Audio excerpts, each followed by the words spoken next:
So to Pointless Top 10, a show where we make top 10 lists out of pointless things. Why are we flying by this pointless statue in Booty Bay? Because inside pointless things are treasure. Let's begin. 10. Number 10 is the Temple of Akunda, and the Temple of Akunda is in Vol'dun. It's this really cool thunder lizard temple. It's got a bunch of lightning all over. It's got really cool thunder lizard statues and monuments. It's really cool. So that's not the only reason I picked it. It actually has some really cool lore behind it as well. The temple welcomes Zandalari exiles who seek sanctuary from the dangers of Vol'dun, and through a sacred ritual, Akunda enters the minds of his followers and removes the memories that causes them pain.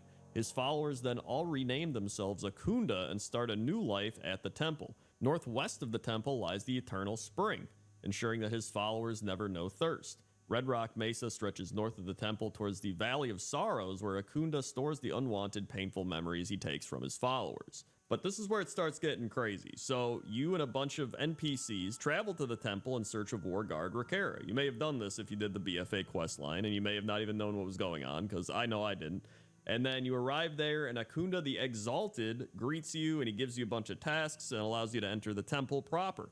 Once inside, you discover Rakera, but find that she's lost all of her memories. Akunda the Sensible reveals that Akunda followers have started losing not only their painful memories, but all their memories, and send you to go investigate it in the Valley of Sorrows. And it turns out Akunda the Exalted poisoned the Eternal Spring, stole Akunda's memories, and used Loa's power to wipe the minds of the followers.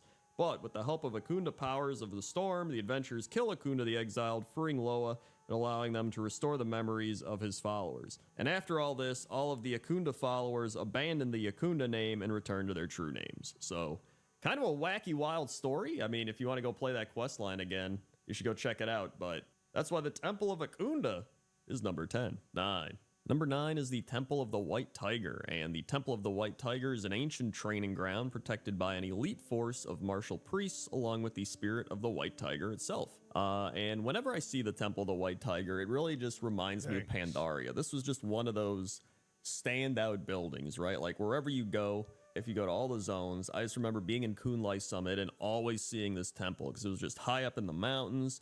It had really cool architecture, like you walk around and you can go up the little path to get to the temple, and it just stood out. And of course, being the Temple of the White Tiger, there is Xuan, which I don't think I said that right, but that was my best shot at it. The White Tiger is one of the 4 wild gods known as the August Celestials who dwell in Pandaria. Xuan watches over the Kunlai Summit from the Temple of the White Tiger and is sometimes referred to as the Northern Celestial. And in the original 4 symbols of Chinese mythology, which the August Celestials are based on, the White Tiger is in the west, not the north. So there's some fun facts about all that, and that's why the Temple of the White Tiger is number 9.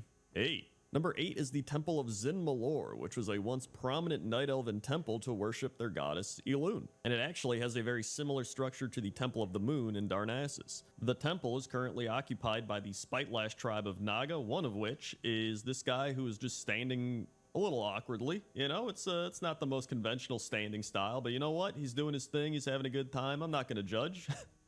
And the Crystal of Zin Malor once rested here, but it was stolen by the inhabitants of Keltheral in Winterspring. One of my favorite parts about the Temple of Zin Malor lore, though, comes from Wowpedia, and it says the temple has at least one underground royal vault, which contains a chest of Pandaren design, the last gift the Pandaren gave the Highborn before cutting ties with the Night Elves.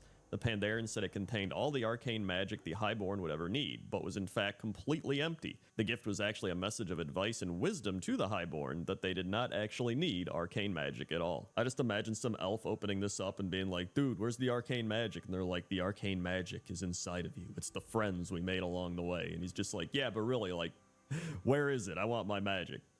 Either way, that's the Temple of Zin Malor. It looks pretty cool, and it's number 8. 7. Number 7 is the Temple of the Red Crane, and the Temple of the Red Crane is home of the August Celestial Chi-Ji, the celestial embodiment of hope, located in south-central Krasarong Wilds. And this is one of those places that I think is a really underrated, not even just temple, but just aesthetically pleasing building, right? Like, the structures in here, phenomenal. The artwork's insane. I love the banners, the ivy on the walls, the statues, just everything about this place. Every time I would pass it, I wanted to put it in some list, and now I finally get to do that, and I'm just glad because I think this is a temple that needs it needs some love, you know? It's hidden away in the Krasarong Wilds. Not many people go to the Krasarong Wilds that often. Not many people go to the Temple of the Red Crane that often, unless you're questing there, which, you know, probably not doing that often either. So it's just a phenomenal temple. I really love it. You know, there is the crane in the middle, but don't worry, he's not dead. You and Anduin, I believe, heal him up later, and then he's fine. But overall, I mean, I just really love this temple's architecture and everything, and that's why it's number 7. 6. Number 6 is the Temple of Elune, and the Temple of Elune, according to Wowpedia, is located in Val'sharah and inhabited by the Sisterhood of Elune and the Druids of the Moon. That rhymes. The Gardens of the Moon, where the Tear of Elune was kept, extends out past the temple stairs.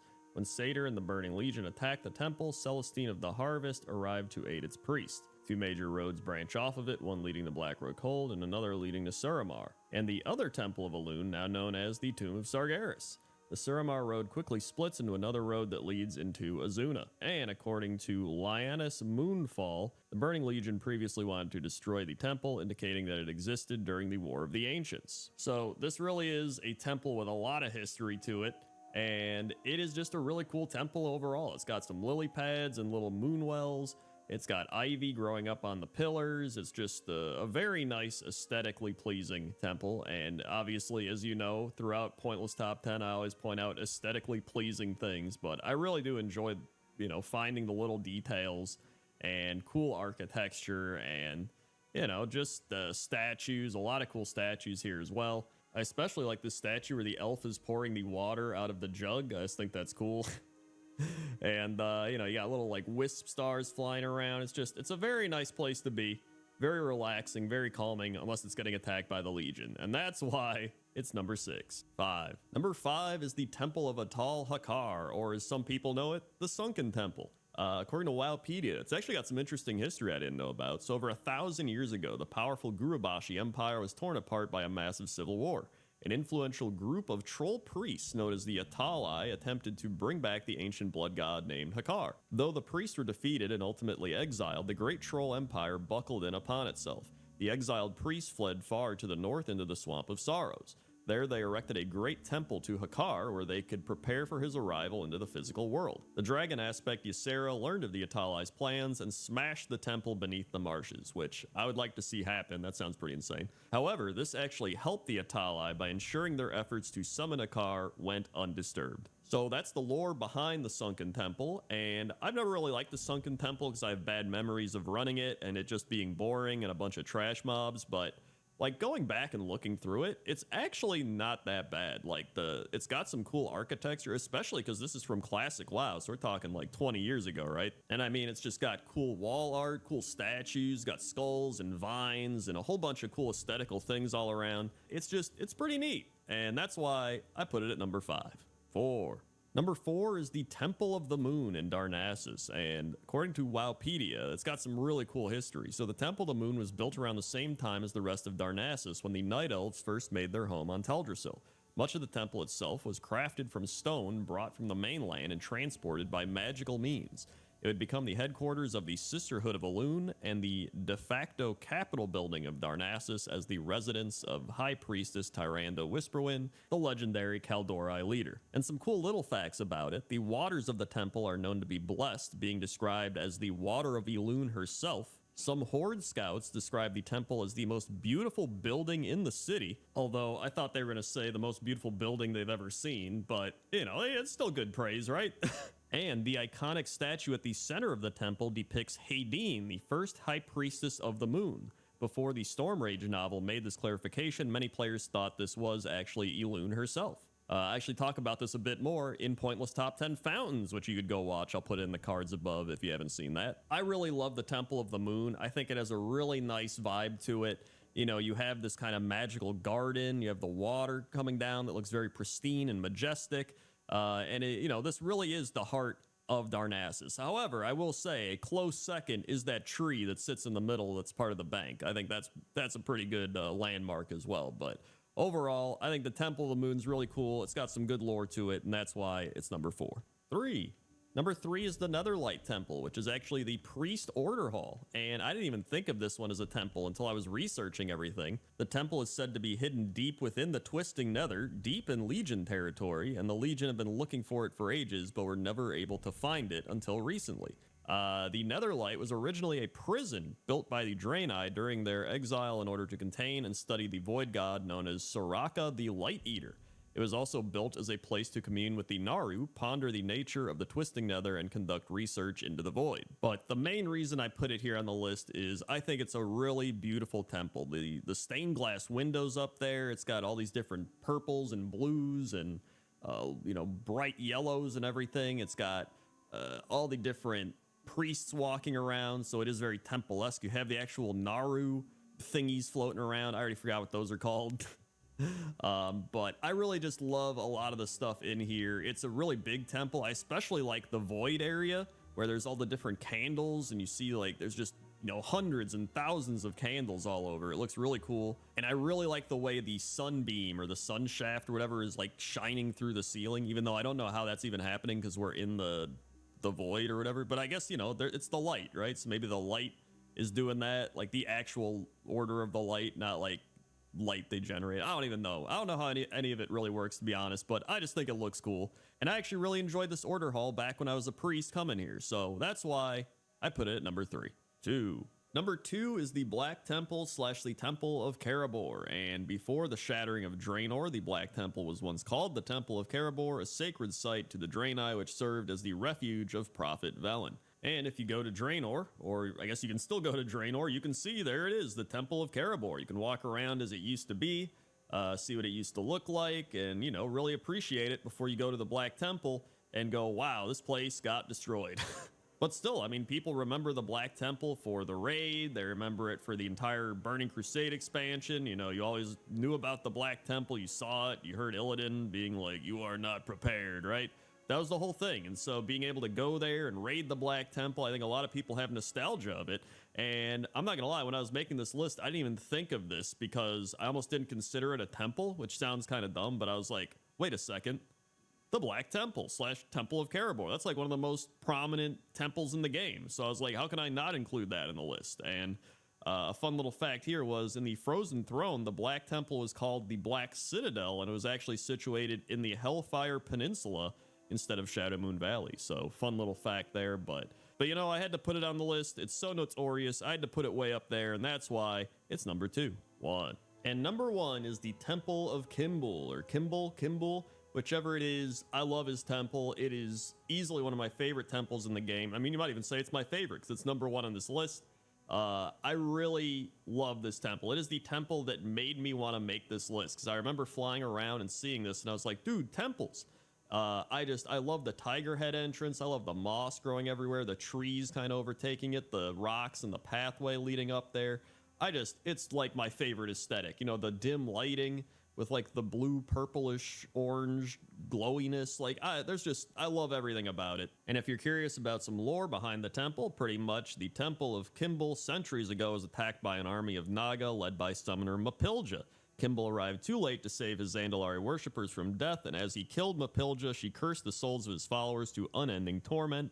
Now the temple lies abandoned and broken, and its entrance sealed by a magical barrier that only opens to whoever holds the Ring of Tides. Seeking refuge from the Stormcoil Naga, the Tortolans travel to the temple to seek Kimbul's protection. You obtain the Ring of Tides and enter the temple, but Kimbul informs you that Honor would now not allow him to accept new followers until the souls of his original worshippers were freed from the curse.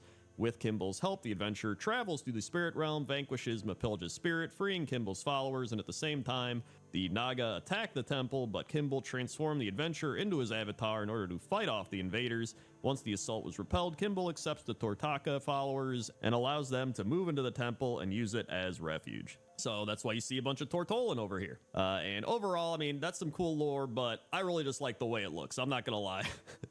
And that's why it's number 1. Hey everybody, thanks for watching this episode of Pointless Top 10. Make sure to like, comment, subscribe, and if you want to check out some other Pointless Top 10s, we had Pointless Top 10 Squirrels in World of Warcraft just last week, and we also have Pointless Top 10 Weirdest NPCs if you want to see some weird NPCs. Okay? Okay. See ya. Hello everyone and welcome back to another episode of Pointless Top 10, a show where we make top 10 lists out of pointless things. Why are we flying by this pointless statue in Booty Bay? Because inside pointless things are treasure. Let's begin. 10. Number 10 is No Arm the Squirrel, and No Arm the Squirrel is located in the SI-7 part of Old Town in Stormwind, and he is with Doc Mixel-Pixel, who I guess is his owner or something? I have no idea, but Doc Mixel-Pixel's a gnome that helps Alliance rogues, or he used to help Alliance rogues affected by the touch of Zanzil. But here's the thing, No Arm the Squirrel has arms. Why is he named No Arm? There's really no lore behind it. I couldn't find anything. There is a possibility maybe this guy gave him prosthetic squirrel arms or something. But if he did, they have to be some amazing prosthetics because he just looks like he's a, regular squirrel. So there's kind of a mystery behind this one. But I mean, at the end of the day, he is just a squirrel named No Arm. But I guess we'll never know anything more than that. He might just also have a weird spelling of his name, and it's actually Norm, and people think it's No Arm, but it's actually Norm the Squirrel. That's another possibility, but, I don't think we're going to get too much of a deep dive into Norm, No Arm Squirrel lore, so that's number 10. 9. Number 9 are the Dappled Hoarder Squirrels, and Dappled Hoarder Squirrels are located in the heart of the forest in Ardenweld and various other spots of Ardenweld, and they're just cool looking. They have tails made out of leaves. If you look real closely, you'll see they have a bunch of leaves for tails, or at least, tails that look like leaves. It's probably more like a camouflage thing. They got these crazy, they're almost like fox Volparen types of ears, and then they have these big glowy yellow eyes. So they're just really cool looking squirrels. And they're not, they don't have any named character squirrels. They don't have any crazy stuff, but this is what this series is all about. It's about finding the little things and giving them some love. And that's why the Dappled Hoarders are number 9. 8. Number 8 is Kebab Nibbles. And Kebab Nibbles is a squirrel that sits on top of Conan the Dogbarian's head in the Nayeli Lagoon in Krasarong Wilds. And this is just a weird one because there's no comments about Conan the Dogbarian or Kebab Nibbles. I figured somebody would comment on Conan the Dogbarian, but there's nothing on Wowhead. There's really nothing on Wowpedia outside of what I just told you. And it's like, I don't know. I mean, Conan the Dogbarian is clearly a reference to Conan the Barbarian. And maybe Kebab Nibbles is a reference to like the person who thought up Conan the Dogbarian and put him in the game. They're like, I'm going to be on his head as a squirrel, or like, you know what I mean? Like something like that. But outside of that, I got nothing, man. There's just some Pandaren sitting around fishing, which is great. And I don't know. I like to think that maybe they were both out in the wild and they just stumbled across each other and became animal friends. You know how like in cartoons and stuff that happens. So maybe that's what happened here. The adventures of Kebab and Conan. The adventures of Kebab and Conan will be right back after you hit the like button and subscribe. Sorry, that was terrible. We got to move on. That was number 8. 7. Speaking of squirrels that are standing on top of other animals, we've got Junkie Mo at number 7. And Junkie Mo is a squirrel in the Eye of Azshara that is initially captured by the Violet Sail Pirates and held in a pet cage.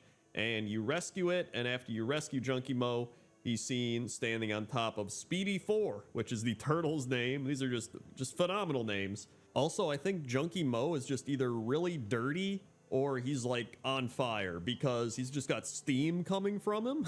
Like, how Pigpen from Peanuts Snoopy has all the dust clouds all around him. So I don't know if he's like that because, maybe he's like junkies all dirty and stuff, or like if he's just the squirrel that's got steam coming off him. I have no idea. I would say the first one's probably more plausible, but the whole quest chain is that you help all these animals get away from the pet poaching pirates, and then you bring them back to Dalaran, and that's that. But overall, it's a weird little quest line and a weird thing to find in World of Warcraft, but just the fact that this squirrel is named Junkie Mo is good enough for me to put him at number 7. 6. Number 6 are the squirrels from the Aw Nuts World Quest in Val'sharah. And if you're wondering why the footage here looks very suspicious, it's because we couldn't actually get the world quest to happen in time for the filming of this and recording. And it was like, well, we got to improvise, right? Because you can't just have pointless top 10 with no footage. So here we are. If you've been on this channel long enough, you're used to this type of thing. So Celestine of the Harvest says, what jokester spreads so many acorns around Lorlathil? I realize this task is of the humble variety, but could you relocate some of those squirrels and crack a few nuts while you're at it? And as you can see, here's some screenshots from Wowhead of the squirrels taking over the house and the inn or whatever it is, and then some squirrels on the lamppost. There's one of the acorn nuts that you have to crack. And yeah, you know, that's pretty much it. It's a big squirrel takeover of the town, and you got to help relocate the squirrels, move them around. It's a fun little goofy world quest, and that's why it's number 6. 5. Number 5 is Chufa, and Chufa is a soul shape in the form of a squirrel located in Ardenweld. And I believe this is the only soul-shaped squirrel in the game, unless I'm crazy, which it's quite possible. But a soul shape, if you don't know, is an ability unlocked for members of the Night Fae Covenant. It changes the player's form into that of an animal, blinks them a distance forward, and temporarily increases their movement speed. Critter shapes are smaller soul shape forms that are activated when it's used in a rest area, and Chufa handles the critter shapes, giving you the options to swap forms and even deactivate critter shape effects. And since the arrival of the first mortal soul to Ardenweld, the Winter Queen has granted the boon of soul shaping to the souls who join her realm so that they may tend to the forest even without a mortal body. According to Talora, the Night Elf Wisps are a type of soul shape. And Chufa is just a good guy. He looks out for his other soul-shaped friends. He helps you out, and he's just, he's just friendly.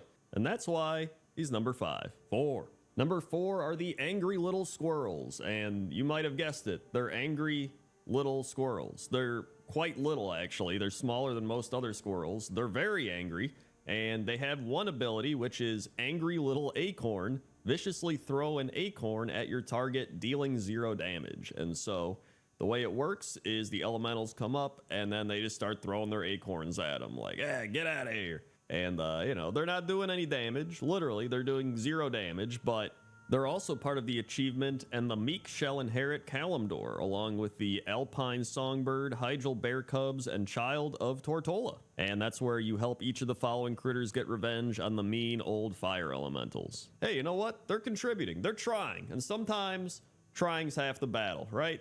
So I appreciate these angry little squirrels, even though they are really not doing that much. They're giving it their all. They're fighting for their land, dude. They want this forest, and they're not going to give it up without a fight. And that's why they're number 4. 3. It's broken free. Run for your lives. It's nuts. Number 3 is Nuts. Nuts is a mechanical squirrel that is summoned at the secret lab in Azshara. And in order for hunters to tame this pet, you actually have to have the Mecha Bond Imprint Matrix or be a gnome/goblin. There's also this whole process you have to go through to summon Nuts, which is you have to read this book, and then you have to activate the thorium manifold and the antimatter containment and the flux containment release and the hydrosync router, and then Nuts will spawn. Everyone freaks out, and he just looks around like a normal squirrel. But he's not a normal squirrel. He's a robot, and he's Nuts. And I never even knew about Nuts, but now that I know about Nuts, I actually really want him as a pet. I think it'd be really cool to have a robot squirrel pet, So maybe in my WoW leveling series, we'll actually go and tame Nuts. And that'll probably add on like another 2 years to my WoW leveling series. But I think it'll be worth it. Plus, I think Nuts is just, he's a cool robot squirrel. He's got the green eyes, he's got the metal tail, he's got all the bolts and stuff. And for being a robot squirrel, he actually has a lot of fluid movements. Like, he moves really well. It's almost like he's the normal squirrel with a skin over the top of him. Thanks. But that can't be it. And that's why he's number 3. 2. Number 2 are the carnivorous squirrels in the Gloomshade Grove in Shadowmoon Valley, and they are guarding the Bubbling Cauldron, which contains a void-boiled squirrel and 10 to 20 garrison resources. Hooray! The void-boiled squirrel is actually an offhand that I think looks like a squirrel. I didn't actually look if it looks like a squirrel. Now I kind of want to see it. Does it look like a squirrel? It does not. What the shit is this? Why doesn't it look like a squirrel? I guess it's a little like cauldron thing with some bones in it. That should be a squirrel. That's the top comments. This is not actually a squirrel. I am disappointed. That's a missed opportunity, Blizzard. All right, can we please get that patched up? But anyway, these squirrels are actually insane. There's like a bunch of dead squirrels all over. They're like eating each other. They're eating you. They're attacking you. They just keep coming in droves. And it's pretty insane. Apparently, these are most notable for lovely charm collector's kits, but as of February 2016, they no longer give any charms. I can see why. You would just go in here and they just keep spawning and spawning, but It's still pretty insane. I never even knew about this, and if I did do the quest back in the day, I blocked it out of my mind. But it's pretty wild. So I had to put this way up high on the list, and that's why it's number 2. And number 1 is Scholar, and Scholar is a human located in the Tannin jungle, and he sits on a wagon surrounded by squirrels who he occasionally throws nuts to. And if you talk to him, he pelts you in the face with several nuts before realizing you're not a squirrel and says, "Oh, hello, friend. Even in the heart of a war-torn jungle, it's important to take care of the little ones. Hey, come here. Since you took the time to say hello, would you like a gift?" And he gives you a Scholar's bag of squirrel treats, and you can use it to feed the squirrels. And I was like, dude, this guy's awesome. And then I saw that it's a tribute to Scott Collar, a veteran Blizzard employee who passed away from cancer. And then I was like, oh, this is really sad. But still, what a tribute for him, man. He gets to live on feeding the squirrels and handing out bags of squirrel treats. So rest in peace, Scott. And make sure you go get your own Scholar's bag of squirrel treats today and feed some squirrels. And that's why Scholar is number 1.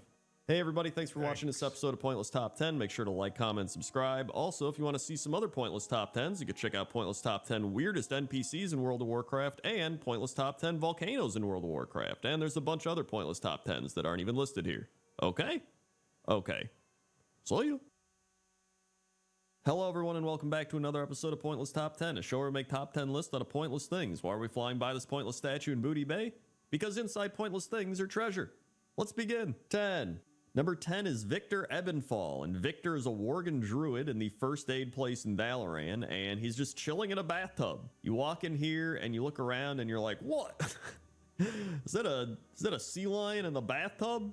But apparently he can't shapeshift out of aquatic form. If you talk to him, he says, "What are you looking at? Ain't you ever seen a sea lion before?"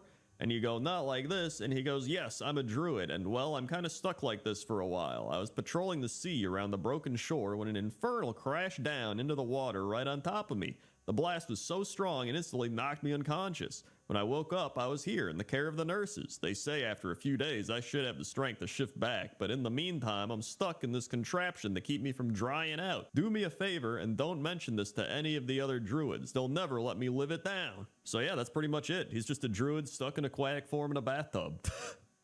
And great shower curtains there, by the way. Very good. And that's number 10. 9. Number 9 is Arako the Hunter, and Arako is an orc hunter down in Vazgir just hunting fish. And for some reason, everything's going real fast down here. I don't know why. I don't know if we've gone like deep enough to where the laws of physics change, but something's going on. But I think it's funny because Arako kind of reminds me of Billy, the my WoW Machinima orc hunter. But there's a quest where a guy's like, "Hey, can you go find Arako? He seems to be missing and it's weird to send someone to go find them, but I'm running out of options." And you go find Arako and he is just hunting fish. And the reason for this is that his pet wolf got eaten by an eel and he won't go anywhere until she is safe. He also has the quote of, "Shooting fish in a barrel is easy. Shooting fish in an ocean is a little harder." So yeah, that's just Arako. You know, he's definitely not your run-of-the-mill NPC. This guy was pretty weird, and I haven't seen too much about him. You know, maybe it's because nobody really quests in Vazgir that often, but I think he definitely deserves to be on the list, and that's why he's number 9. 8. Number 8 is Silvermoon Harry, and Silvermoon Harry is a pirate who can be found at Scalawag Point, and he has an obsession with blood elves. It is really weird. So Alanya is his girlfriend, and if you talk to her, she says, "This is the only way Harry will ever talk to me. I have to keep this stupid mask on all the time." Which, listen, if that was a real life thing, you got to get out of there. That's a big red flag. And then Silvermoon Harry has to repay his debt, which is why you go talk to him, and he tries to fight you, and he's like, "Do not test me, scurvy dog. I'm trained in the ways of the Blood Knights." Which, if you don't know what a Blood Knight is, it's a Blood Elf Paladin, pretty much. And then he talks about how Blood Elf treasures, unlike any other, it's not just the gold or the silk or the gems used as materials. Sindori craftsmanship is valuable in and of itself. And so after that, you're like, all right, well, that guy was weird, but I'm never going to see him again. But then he reappears in Battle for Azeroth, where Harry is hired by the Alliance to help establish Fort Victory in Nazmir on Zandalar, and he's tricked into believing he'd be working with Blood Elves, but instead it was Blood Trolls. So overall, this guy's weird as shit. That's why he's number 8. 7. Number 7 is Idej the Wise, and Idej is a gnome mage in Drustvar, and he just lives randomly in the middle of nowhere in the mountains. I remember finding this guy being like, wait, who is this? Why haven't I seen this before? And I guess because I haven't really quested much in Drustvar, but he constantly just walks around a campfire talking to Tap Taff, pausing to unsuccessfully test a fire spell on it. And once you kill him, you can actually get the Tap Taff the Pig quest, which gives you Tap Taff the Pig as a pet. So if you haven't gotten that yet, there you go. I just got you a free pet. And so while researching this, I was like, this is so weird. What does this even mean? So I found on Wowhead, somebody commented named Idej the Wise, and they said, hey, World of Warcraft fans, a message to all the players who found Idej the Wise and his little piglet friend Tap Taff. I would like to thank everybody. 6 years ago, my brother and I came up for the concept for Idej the Wise one afternoon at Blizzard Studios. His brother works for Blizzard, and the idea was Idej was going to be a very small in stature with a bit of a punch fire mage who likes to drink and cast mixed up spells. Idej is actually Jedi, but spelled backwards. And Idej is actually an old modified AD&D character they created 38 years ago in 1985, and they are lucky to have him put in the expansion of the game, back when, I guess, BFA was the expansion. So that was it. That's pretty much the lore of Idej. You can read more about him if you go over there and read about him or just research it, but I just think he's weird, right? He's just this random gnome mage in the mountains. He's got a bunch of animals all around. There's like a raccoon in his bed. It's just like, what's going on over here? But I love it. I think it's, you know, it kind of reminds me of in the Hobbit, the Radagast the Brown a little bit, just having all these animals in his house and stuff, although he is trying to like cast spells on them instead of actually saving them or whatever. But overall, he's pretty weird, and that's why he's number 7. 6. Number 6 is Gordon McKellar, the assistant confetti cannon operator in Stormwind. And, you know, at first you're like, okay, whatever. He's just some random guy working on fireworks. But then he starts swimming around, and that is really what pushed it over the edge for me. Like, at first I was like, all right, you know, this guy is a little weird, but then you see him start swimming around, and it's like, there's so many questions. How does he do this, right? Like, does he have some sort of evil powers? And he might, actually, because he is here because he drops the Doomsayer robes, and you disguise yourself as a Doomsayer for an hour. It's a toy that you can get. There's actually another version for the Horde, and that would be Charles Ghastly, an undead, but I don't think that guy swims around, so he's definitely not as weird. So the fact that he's swimming around is what really bothers me, right? It's just like, how is he doing it? I'm genuinely interested in how he is able to swim around, because I feel like I haven't seen really anybody else in the history of World of Warcraft just swimming around like they're in space. You know what I mean? So for that reason alone, I felt he had to be on the list, and that's why he's number 6. 5. Number 5 is Dude Brule, and Dude Brule is a Drogbar that wanders around the Stone Dark Grotto in High Mountain with his right fist up, and adventurers can fist bump him to receive the 1-hour fist bump buff, the description of which reads, fist bumped a Brule. Nice. This is like the good kind of weird, right? Like Silvermoon Harry was the bad kind of weird, but this guy is the good kind of weird. He just walks around trying to fist bump everybody. He's trying to improve that morale. Like, this guy should have his own achievement. You know what I mean? Like, this should be an achievement of go fist bump Dude Brule, because this is like a necessary task that every World of Warcraft player should do. And I really do love the fact that this is just his entire existence. He just wants to walk around, just fist bump some people, improve the morale, and just make everybody happier. It's like, yo, what's up, man? Fist bump, right? Like, I feel like Dude Brule is the type of guy that would love to be a greeter at Walmart, you know? Like, he gets older, he doesn't really care about making money or do anything. He just wants to make people happy, right? You walk in, he's like, yo, what's up, man? Fist bump. Like, that's the vibe I get from him. And so, even though he's weird, he's a good kind of weird, and that's why Dude Brule is number 5. 4. Number 4 is Zenkiki, and Zenkiki is a troll druid that's an initiate of the Cenarian Circle, and you receive a quest to go help him essentially learn how to become a druid and how to, like, play his class, right? So you take him out into the wild to kill some plagued animals, and he is really struggling. He turns into cat form, and he just starts leaping all over and roaring and meowing and hitting everything but the enemy. And then he turns into a bear, and he's unsure if he's even hitting the target. And then he turns into his aquatic form, and he's stuck on his back, and he needs you to help push him over. But I think my favorite one is when he goes into boomkin form, and he just spam moonfires himself. And it genuinely made me laugh out loud, because I was like, what is going on? So you might be thinking, okay, well, this guy's just some dumb troll druid, just like the hunter we saw in Vaz'jir, right? But Zenkiki's actually done a lot. He helped defend Sethria's roost on Mount Hyjal against the minions of Ragnaros. He was sent as an investigator of the primals by the Cenarian Circle, although he said he had trouble getting his flight form to work. He appeared in the Dream Grove when Malfurion named a new Archdruid, although when everybody celebrated by turning into bears, cats, moonkins, or flight forms, he transformed into a lion seal. But then he becomes an assistant to the Archdruid in order to learn, and in BFA, he was part of the dual Cenarian Circle Earthen Ring forces, aiding Magni Bronzebeard to heal Silithus from the Wounds Champion. And in Dragonflight, he joined the Dragonscale Expedition and traveled to the Shady Sanctuary in the Onaran Plains of the Dragon Isles, where he can be seen speaking with Thistlee Crow. And so even though he's a weird NPC, he's made quite the journey and quite the progress, and that's why he's number 4. 3. Number 3 is Phil Gresham, and he's a vendor in Borealis that sells shoes, but he also will shine your shoes, and he just really creeps me out. I'm not gonna lie. So one thing I thought was that he had really tiny feet, and I was like, that's really weird. Like, he sells shoes, he shines shoes, but he has these really tiny feet or tiny boots. But it turns out, I think his feet are just clipped into the ground, because when I look up actual pictures of him, it looks like he has normal sized feet. And then when you talk to him, he just sounds completely wasted. He's just like, oh, bits and bobs is always, right? It's just, I couldn't understand what he was saying. And I mean, in the grand scheme of things, he really just kind of creeps me out.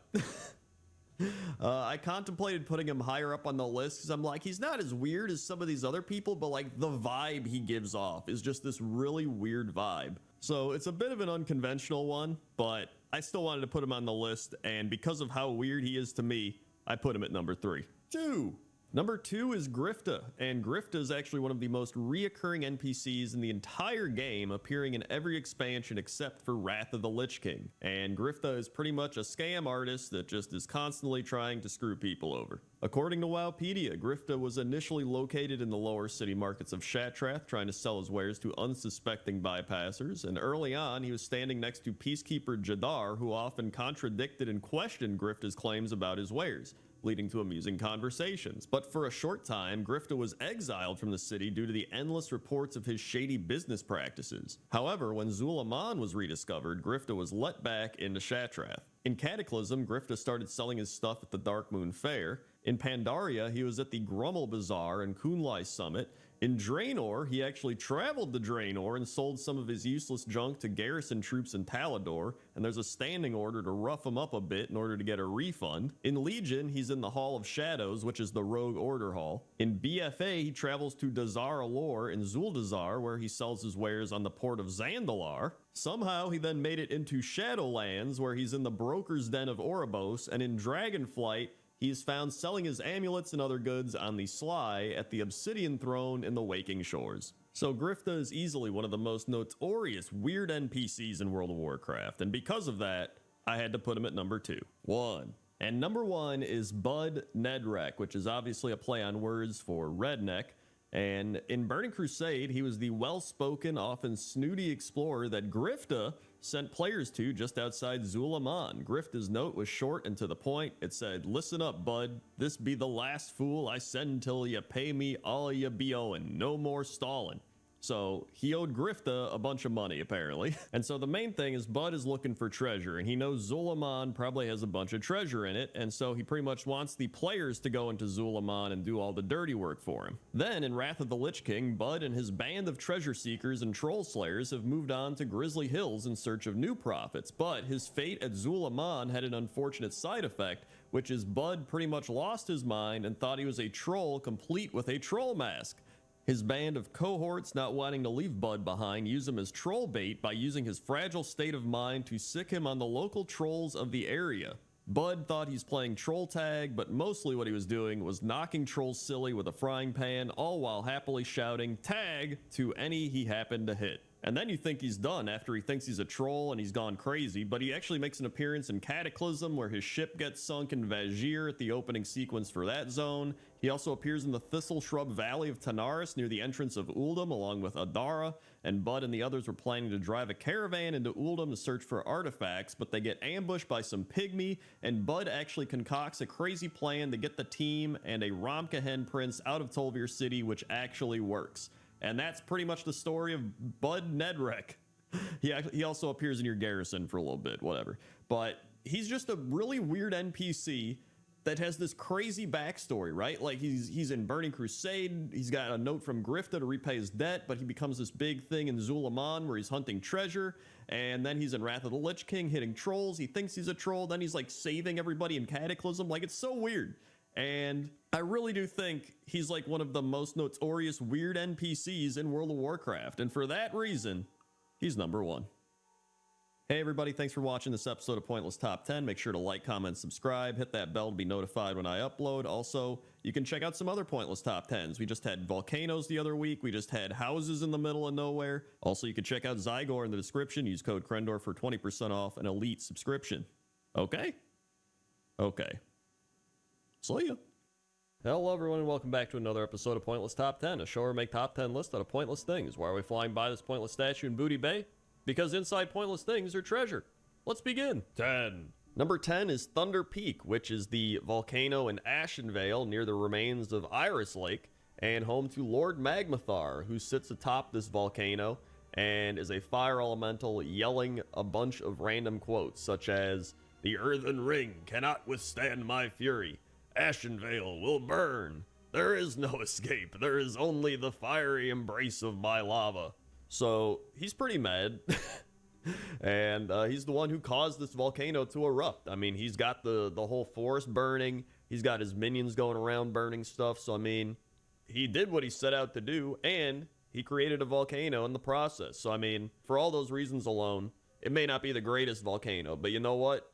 It's a volcano, and that's why it's number 10. 9. Number 9 is the Hand of Gul'dan volcano, which is this massive volcano west of the Black Temple in Shadow Moon Valley that was raised up by, as you might have guessed, Gul'dan. And there's actually some interesting lore behind this. So, according to Wowpedia, and according to the Earthen Ring, this volcano was raised by Gul'dan himself when he severed the connection between the Orcish people and the elemental spirits of Draenor through the words of the Cipher of Damnation, which were used against Cyruk the Fire Lord, I don't know how you say that name, and the volcano now dominates much of the landscape in the valley.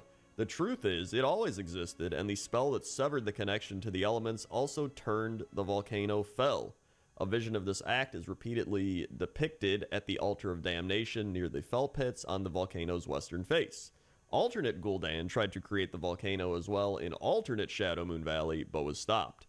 And during the Second War, Gul'dan compared raising the broken shore from the oceanic floor to raising the volcano from the ground of Shadow Moon Valley. So, really cool lore behind this volcano.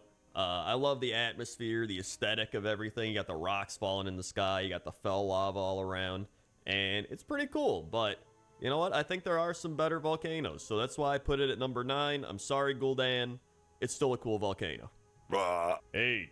Number 8 is the Bleeding Mountain volcano, which is a subzone in Frostfire Ridge, and it's a large volcano next to the Thunder Pass and inhabited by Fire Fury giants. I actually like the name for the volcano, the Bleeding Mountain, because it pretty much is what a volcano is, right? Like a bleeding mountain. I never thought of it that way.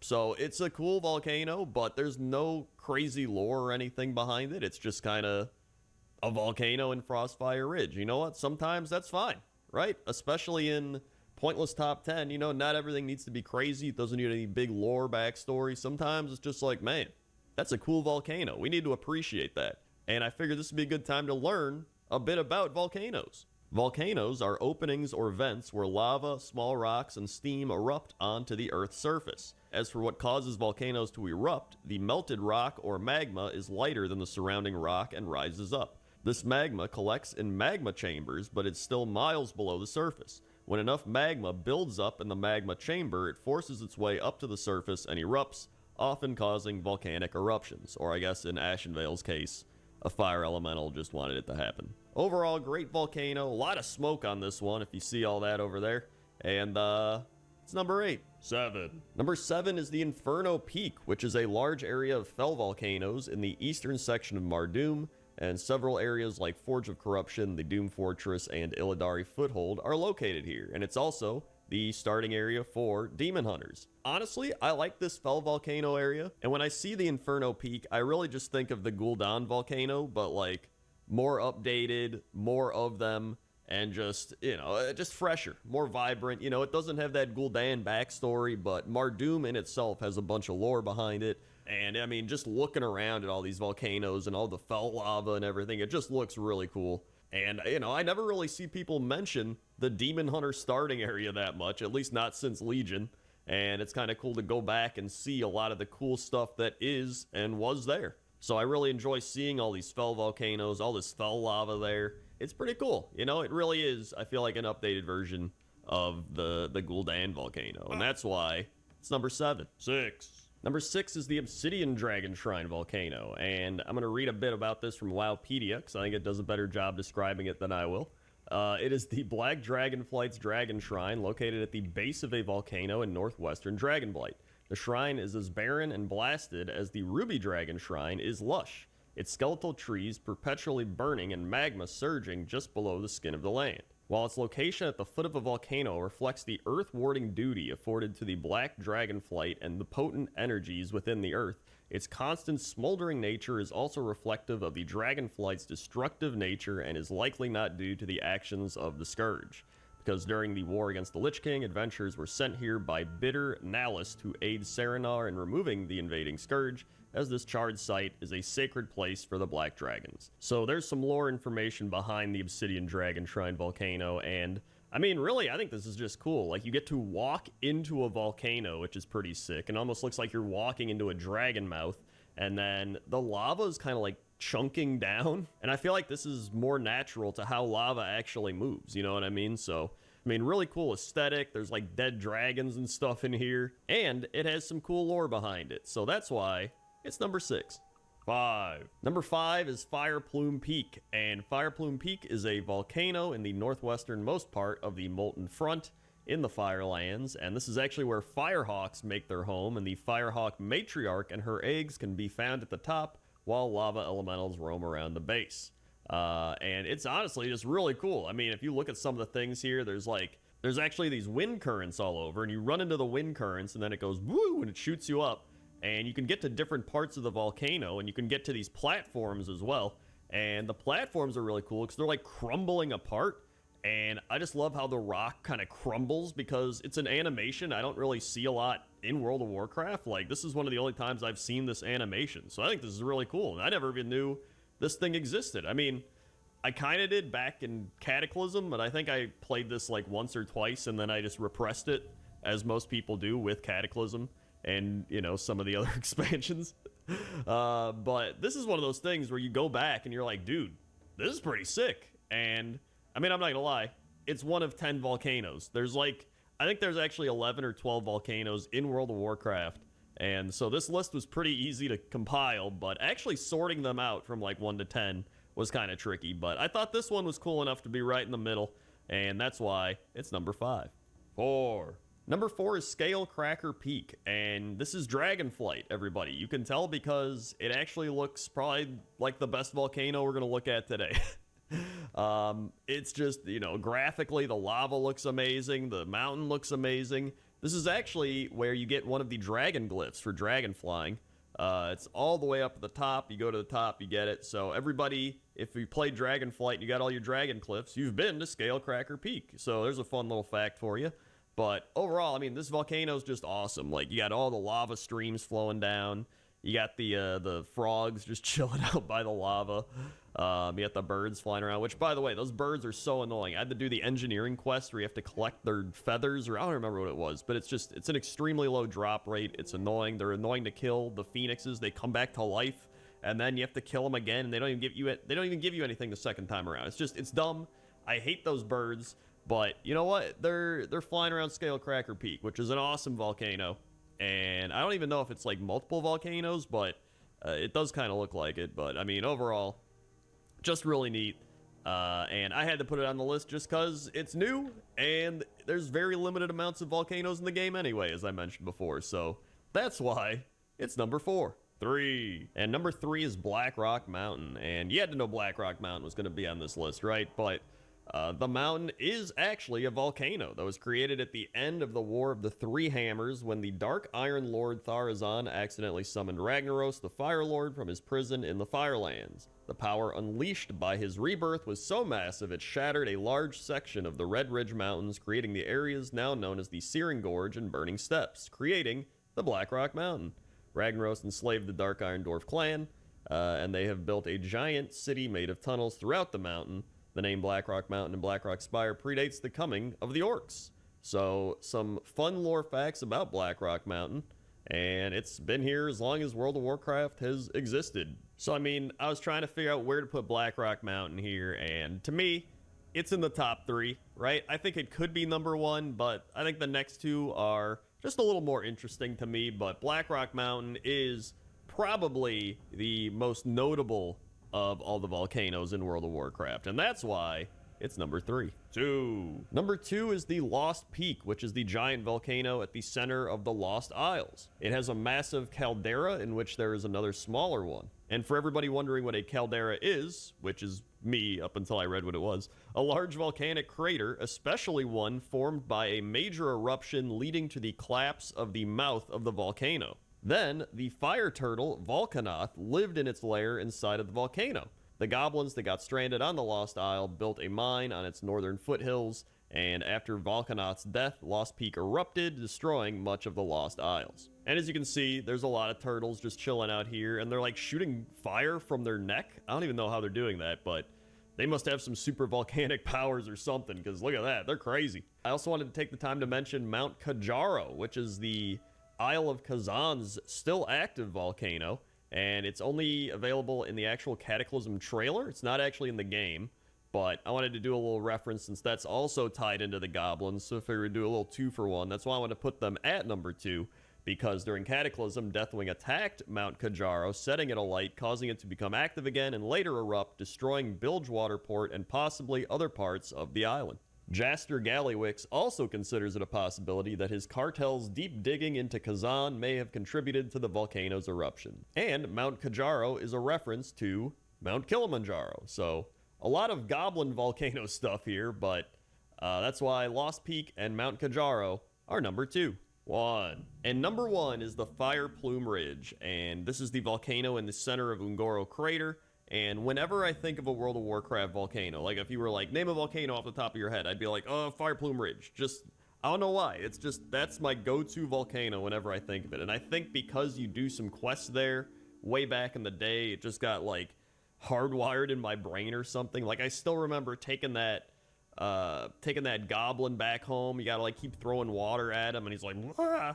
And then you have to like measure the temperature of the actual thing. You have to measure Kraken height, I think, or Cracklin height.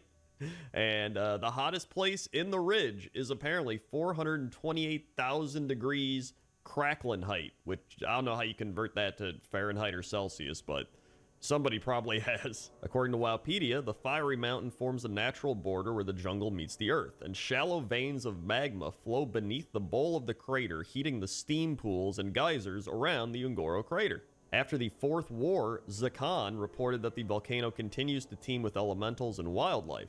The spirits of fire told him that they have been burning here for centuries, petering out and reigniting over and over again. Zakan would like to take Queen Talanji here one day if she'd agree to keep up good relations between the Darkspear and the Zandalari. I really love this volcano. I think the fact that it's also in the Ungoro crater, which is very like, you know, prehistoric and everything, I think really makes me think volcano as well. And so for all those reasons, that's why it's number 1 on this list.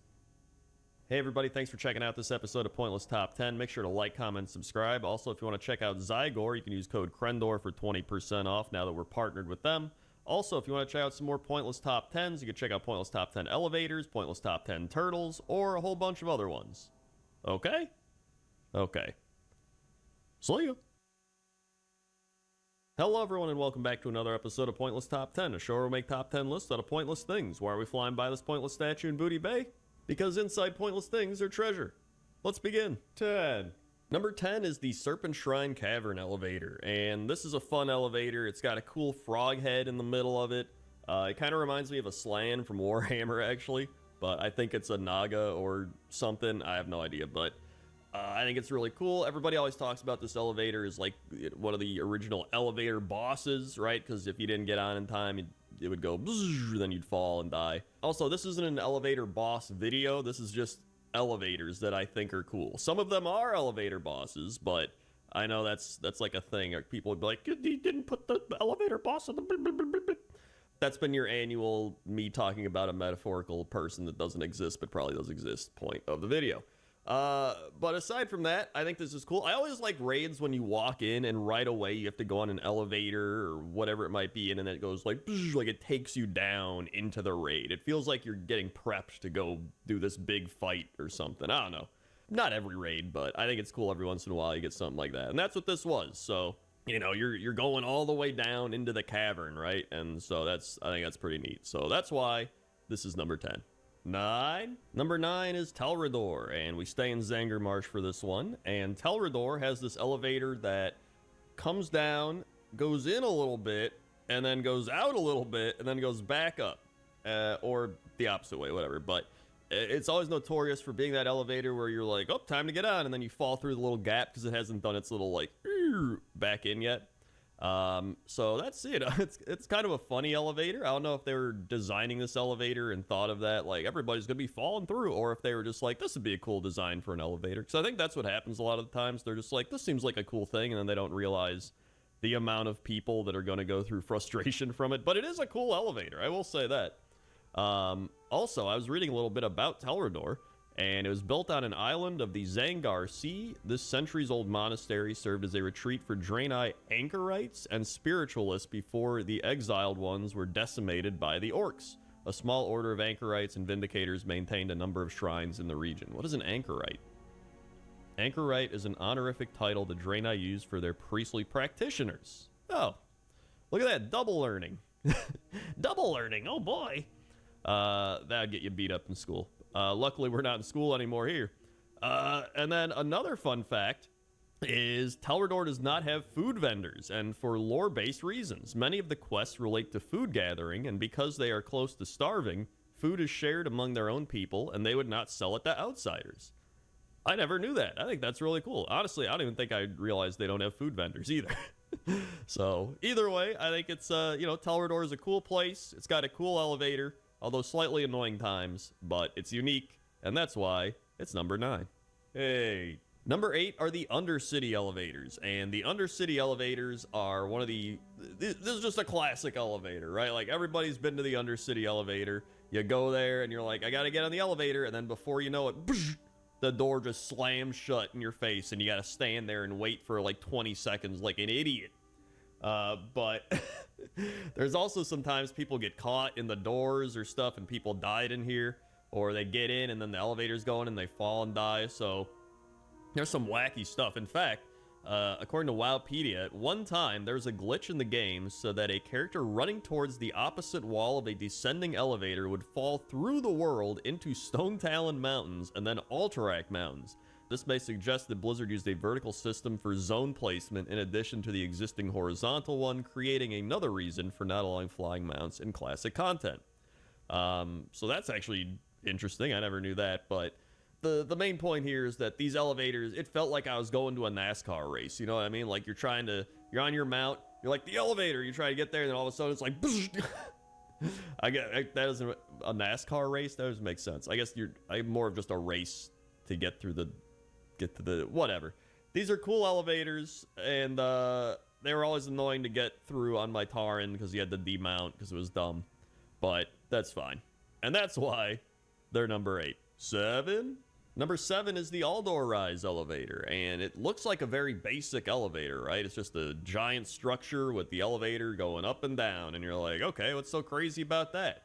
Well, the fact that you would go to this elevator and then people'd want to get down, and they couldn't because they'd have to wait for the elevator, and they'd be like, you know what, I'm just going to jump off. Or some people get on the elevator, and then it'd start going down, and they'd be like, I won't die if I jump off now, and then, bam, they were dead. And so you would just see a bunch of skeletons scattered across the floor of the bottom of the Aldor Rise, and it was just a death trap of an elevator, like, and it was all because people weren't patient for the most part. There was probably some people just clumsy or just kind of not paying attention, but usually it was impatient people being like, I'm not waiting 0.8 seconds for this.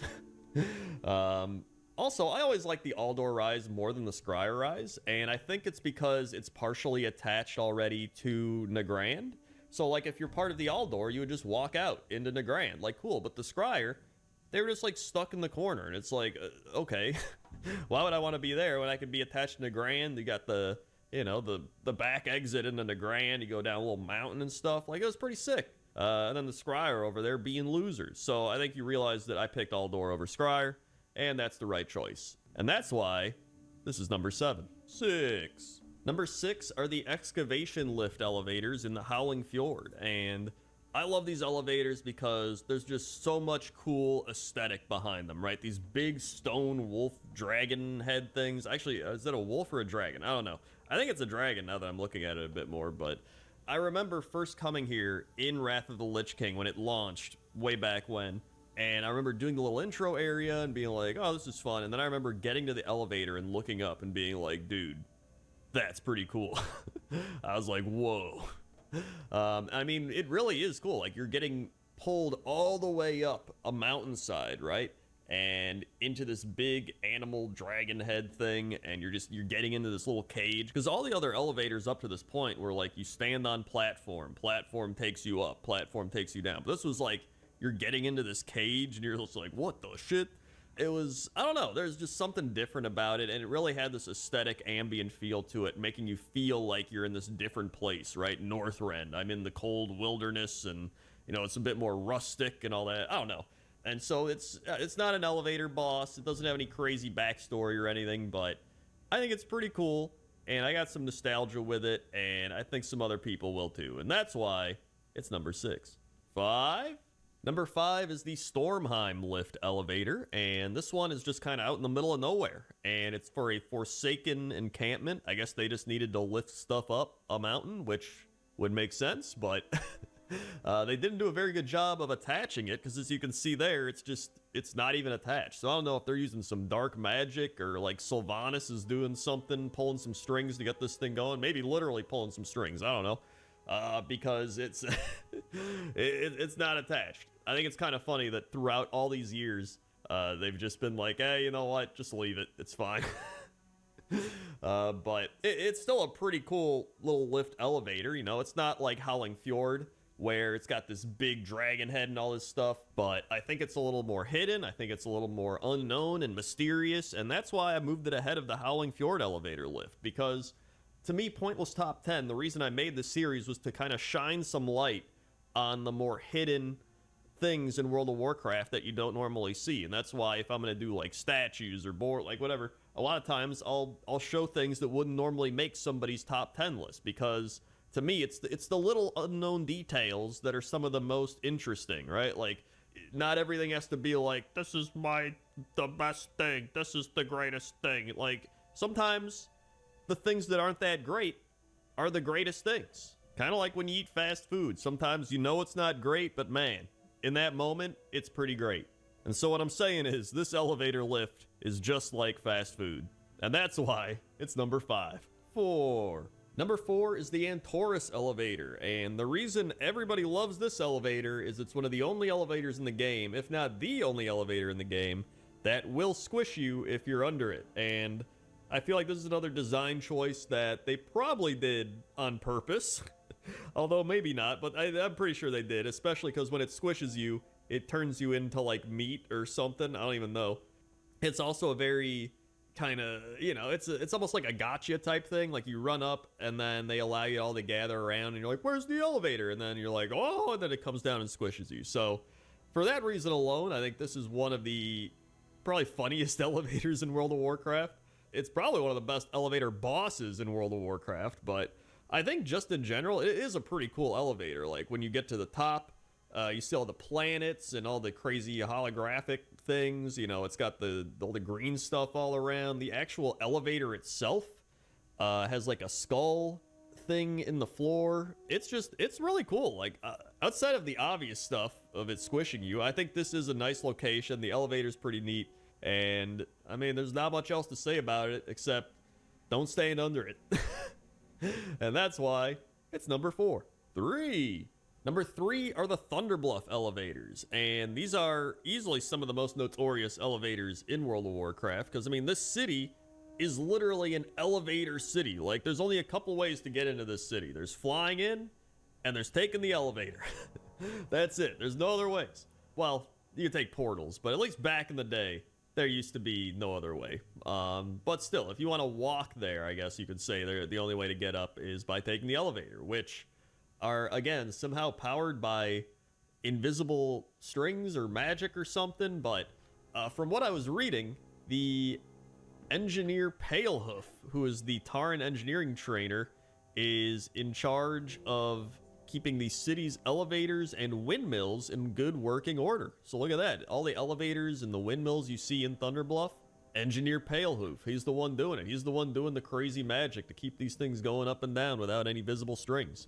And prior to the construction of the capital, Thunderbluff, the Taran had lived as nomads for countless generations, often under the attack by marauding bands of Centaur. With the Thunderbluff's founding, however, the proud and good-spirited race was finally granted a permanent home. I love just having this big city on mountains and being able to look out over the landscape and see the Great Plains. And I think the elevators really do just add to it, like having to go up and down the elevators every time you want to get into the city, especially back in Classic WoW, where you really did have to do that, or you'd have to just get a wyvern and fly in.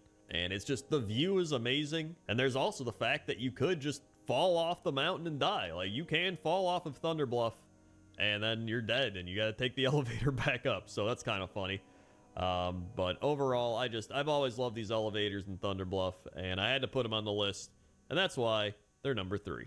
2. And number 2 is the Blackwing Descent elevator, and I don't know what it is, but whenever I think of an elevator boss, this is the one I think of, and I don't know why. I know there are some better elevator bosses out there. Like, I'd say the Antorus one's probably the, I think, best elevator boss, but there's something about this one that just always ties back in my mind to, like, this is the elevator boss. And I don't know if maybe because it was such an early on time in Cataclysm and I was playing the game then. I remember this is the raid that I made the Jimmy got ganked video outside of. It was like, Jimmy got ganked outside.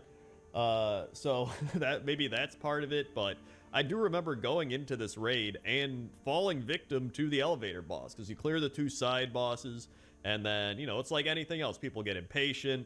People start messing with other people, doing like the slow fall or whatever it might be. And then before you know it, everyone's just falling. And the guild leader's like, what are you doing? What are you guys doing? Blah, blah, blah. So, I don't know. There's just something nostalgic about that. Plus, this is just a cool area for the elevator, right? There's all this lava and these dead dragons, and it's like this underground city.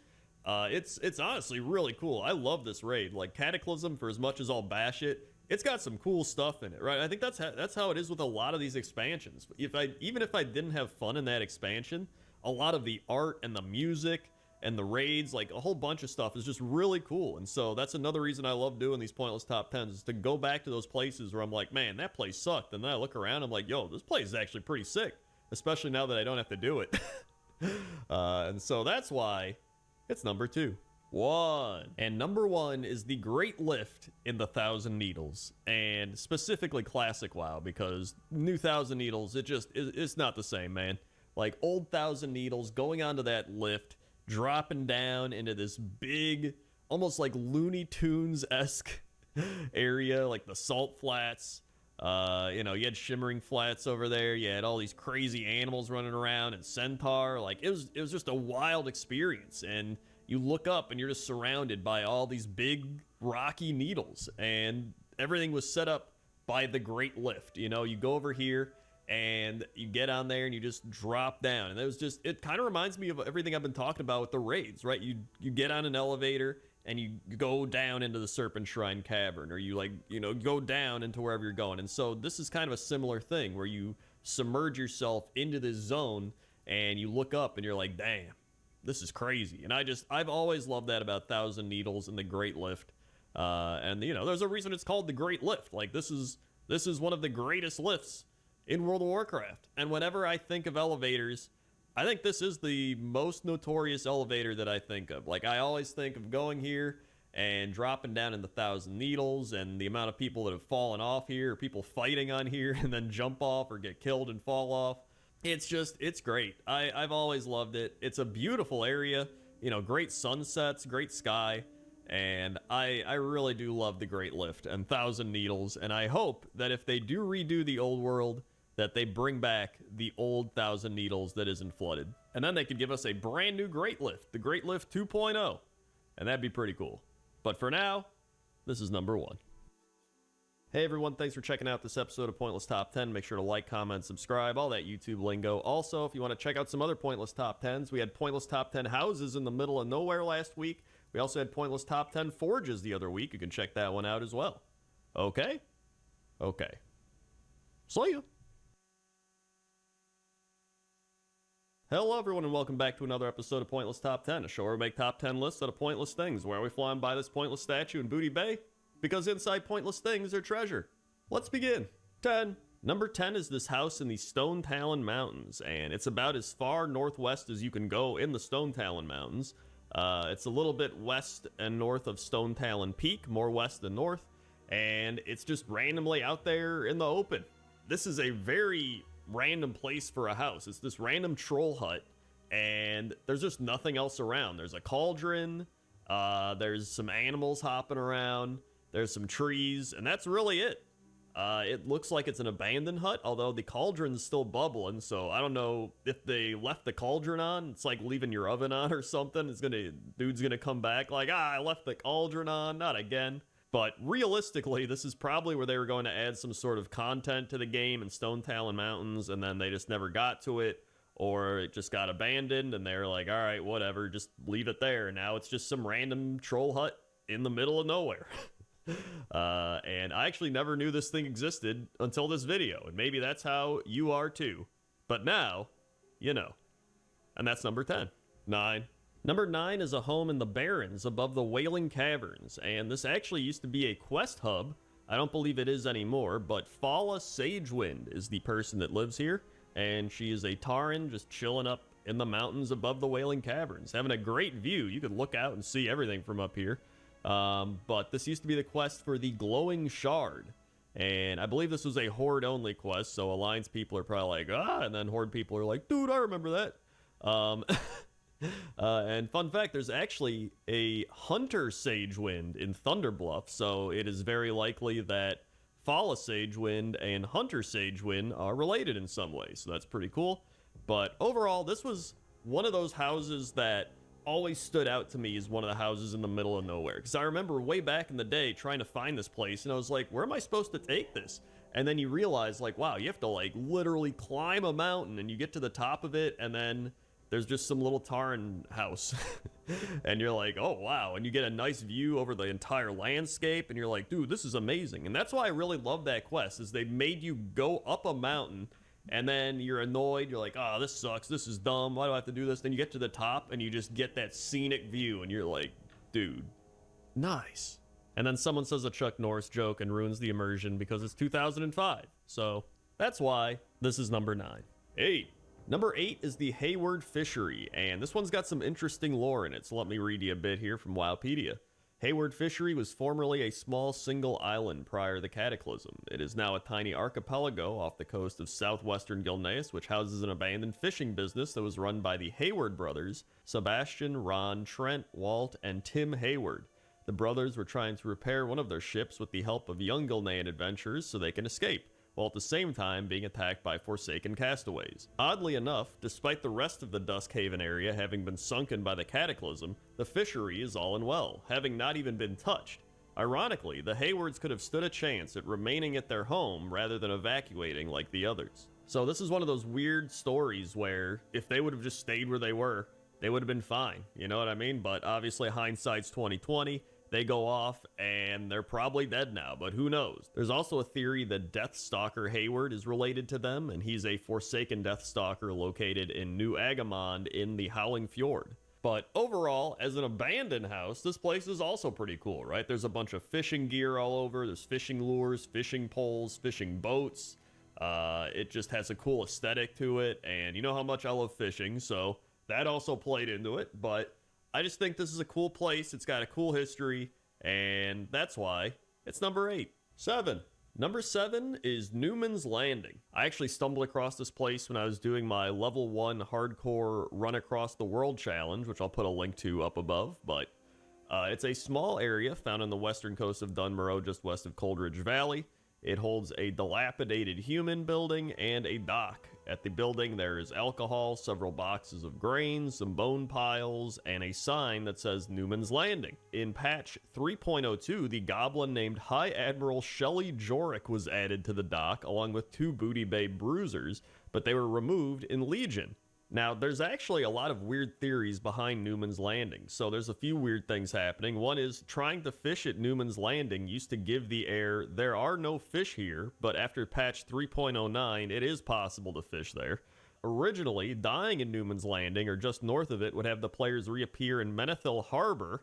Dying south of it would cause one to respawn in Sentinel Hill in Westfall. And originally, shift-clicking the name of a character standing in Newman's Landing would show them in the location unknown. In the guild roster, the location field would be a blank space. Then, after researching a bit more, I found somebody on Reddit saying before your character is teleported to the new character starting zone, that's where the characters spawn. Back when people's internet was slower, you could see bodies spawn there for a fraction of a second before being teleported whenever someone made a new character.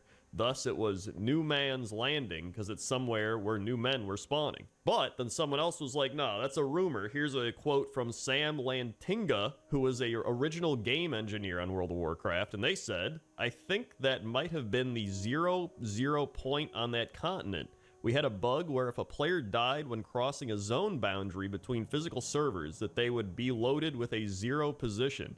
We would quickly fix them up, but they would already be in the world at that point, and well, ghosts abound. So whatever the case may be, this house is still a pretty cool house in the middle of nowhere, and it has a ton of history, a bunch of theories and rumors, and a whole bunch of stuff, and that's why it's number 7. 6. Number 6 is this dwarf house slash farm on the eastern coast of the Arathi Highlands. This used to be a place where there was absolutely nothing. There was just a dwarf, maybe 2 dwarves, just some animals, and no quests or anything. It was just here. And so some people think it was just here for roleplay reasons, or it was supposed to be a thing and it never happened. But either way, it's just a cool little place. But now they've actually added Grimmy, and Grimmy is the quest NPC for the Waste of Time cosmetic. It's just a belt cosmetic, and it's a clock because you've wasted your time. There's like 40-something things you have to do. It really is a waste of time, but it is weird going to this place after being like, it's this calm, relaxing dwarf farm in the middle of nowhere. And now it's just this gnome skeleton that's like, hoo-hoo, greetings. In fact, he has a few quotes. He says, oh my, visitors, and I haven't a thing to wear. And I would treat you to a smile and a toast, but alas, I have neither skin nor ale. And don't hesitate to make yourselves at home. So Grimmy's a little weird, and he was actually added in Battle for Azeroth, so this isn't that old of an addition to the game. But I mean, I'm a sucker for Arathi Highlands. I always loved Arathi Highlands, one of my favorite zones, and so having a house in the middle of nowhere in one of my favorite zones, I was like, this one's got to be on the list, especially now with this weird-ass gnome skeleton. And so that's why it's number 6. 5. Number 5 is this gnome house in the ruined reaches of Azshara, kind of near Durothar. And this one's kind of a crazy one, because Bingham Gadget Spring is here, and there's a quest that Hobart Grapplehammer sends you on to go deal with Bingham and his fellow gnomes that are a thorn in the side of the local goblins. So you go there, he sends explosive sheep at you, and all the gnomes try to fight you. It's a great time. But there's actually some crazy Gadget Spring lore. So, there used to be his mother and father in this building, Bleemo Gadget Spring and Juby Gadget Spring. And if you go into this house that Bingham Gadget Spring's in now, you'll find a purchase order receipt for a giant-sized laxative that was ordered to retrieve his father, Bleemo. So the receipt says, Mrs. Gadget Spring, the industrial-strength laxative agent you requested is enclosed. My condolences on the fate of Mr. Bleemo Gadget Spring. I don't know why you didn't order a vomit-inducing agent. Good luck on your endeavors. So Juby, after Bleemo was eaten by a cliffwalker, decided to order a super laxative, give it to the cliffwalker, and hope the cliffwalker just popped him out. But that never happened. He was dead. We've never seen him again, and that cliffwalker probably had a terrible time. And so for all these wacky stories and all this stuff, this is number 5. 4. Number 4 is a house in Stormheim, west of the Agrimar's Vault, and it is owned by Tigrid the Charmer, that is the enchantress here, and you would have to go here for enchanting stuff back in Legion, but she probably doesn't get that much business anymore, and so it's just a random Stormheim house in the middle of nowhere. But this is a really cool house, which is why I put it so high up on the list. It's got really nice aesthetic. There's candles, there's books laying around, there's a fireplace, and just a bunch of little knickknacks here and there, and just there's just a lot of cool things all around, which is, you know, you would expect that from somebody that's really into enchanting and all that, right? You would have a bunch of magical stuff laying around, but it's just, for being this old rundown place in the mountains, for being a house in the middle of nowhere in the mountains, it's got a very cozy aesthetic to it. And so it doesn't have crazy lore like some of the other houses, but it's a very nice location. There's rams and birds all over. There's even a bird that like sits on top of the entrance to the house. It's very nice. It's charming. It's quaint. And because of that, I put it at number 4. Number 3 is a cozy Tauren house up in the mountains of Mulgore and Feralus, and I guess a little bit of Thousand Needles. It's more that you can see Thousand Needles from here, not so much that it's in it, but it's just something that I never knew was in the game, and it's just a great cozy aesthetic place. Like, you got the Tauren house, you got the big totem pole, you got a canoe, you have some wind chimes like up in the tree, and it looks like there's a dead Kodo. I don't know if maybe he came up here and there's a Kodo and he like killed it, because there's arrows in the Kodo, so I mean, something happened there, and now he's like decorating the Kodo.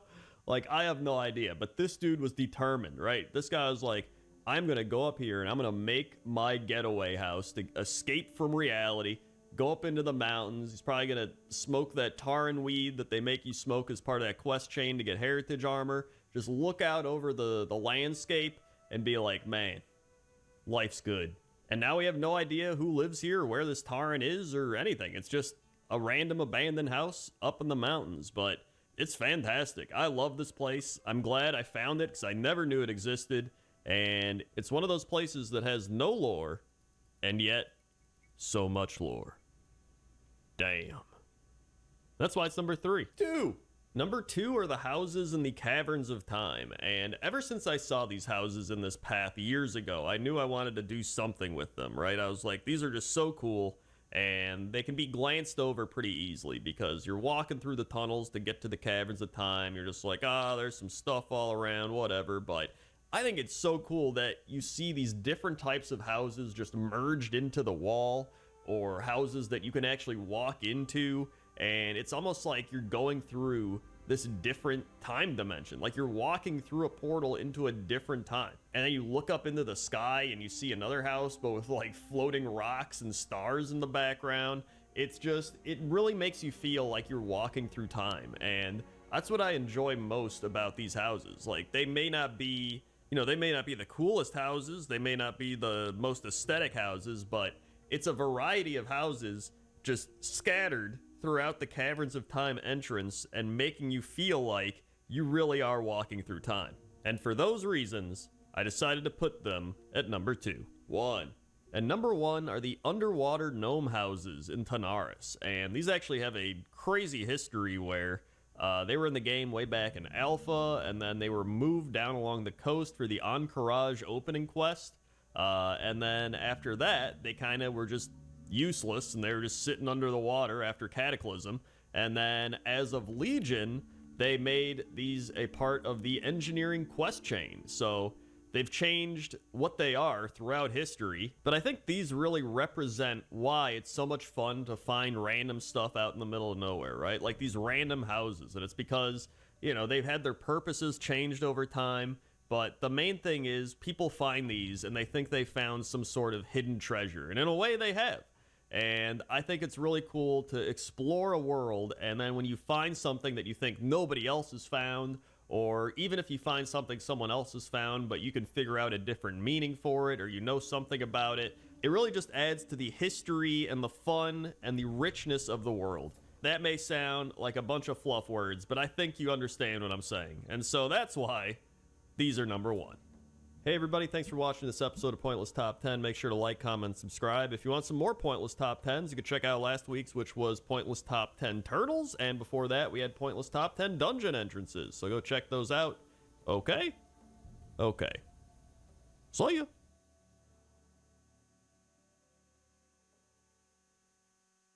Hello everybody and welcome back to another episode of Pointless Top 10, a show where we make top 10 lists of pointless things. Why are we flying by this pointless statue in Booty Bay?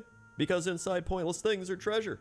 Let's begin. 10. Number 10 are the sparkle shell tortoises in the Shimmering Flats before it got flooded. And I feel like we have to clarify this right away in this video. So, tortoises are turtles, but not all turtles are tortoises, according to the Nashville Zoo. That's not just me saying that. And apparently, tortoises have more round and dome shells, where turtles have thinner, more water dynamic shells. Tortoises spend most of their time on land. Tortoises have more club-like forelegs, and turtles will have more flipper-like legs and web feet to make it easier to cruise through the water. So, there you go. All tortoises are turtles, but not the other way around. Because I already knew some guys would be like, Crendor is a tortoise. Okay, calm down. But either way, these are great turtle tortoises. I love the Shimmering Flats tortoises. I used to farm them back in the day trying to make gold. And when I say back in the day, I mean like 20 years ago. And I was like in high school and I was like, this will be a great way to make money. And it turns out it was not. But I still have nostalgia of it. And I really enjoyed being in the Shimmering Flat. It's one of those zones where you either hate it or love it. I know a lot of people are like, oh, it's boring. There's nothing there. Maybe that's why I love it. Just like this video series. It's boring. There's nothing there. But is there something there? Probably not. That's number 10. 9. Number 9 is Kresh, and Kresh is a big turtle that wanders up and down the river in the Wailing Caverns. He's an optional boss. You don't have to kill him, but a lot of people would kill him for his shell, or they'd want to get him as a pet, so they wouldn't kill him, but they'd tame him.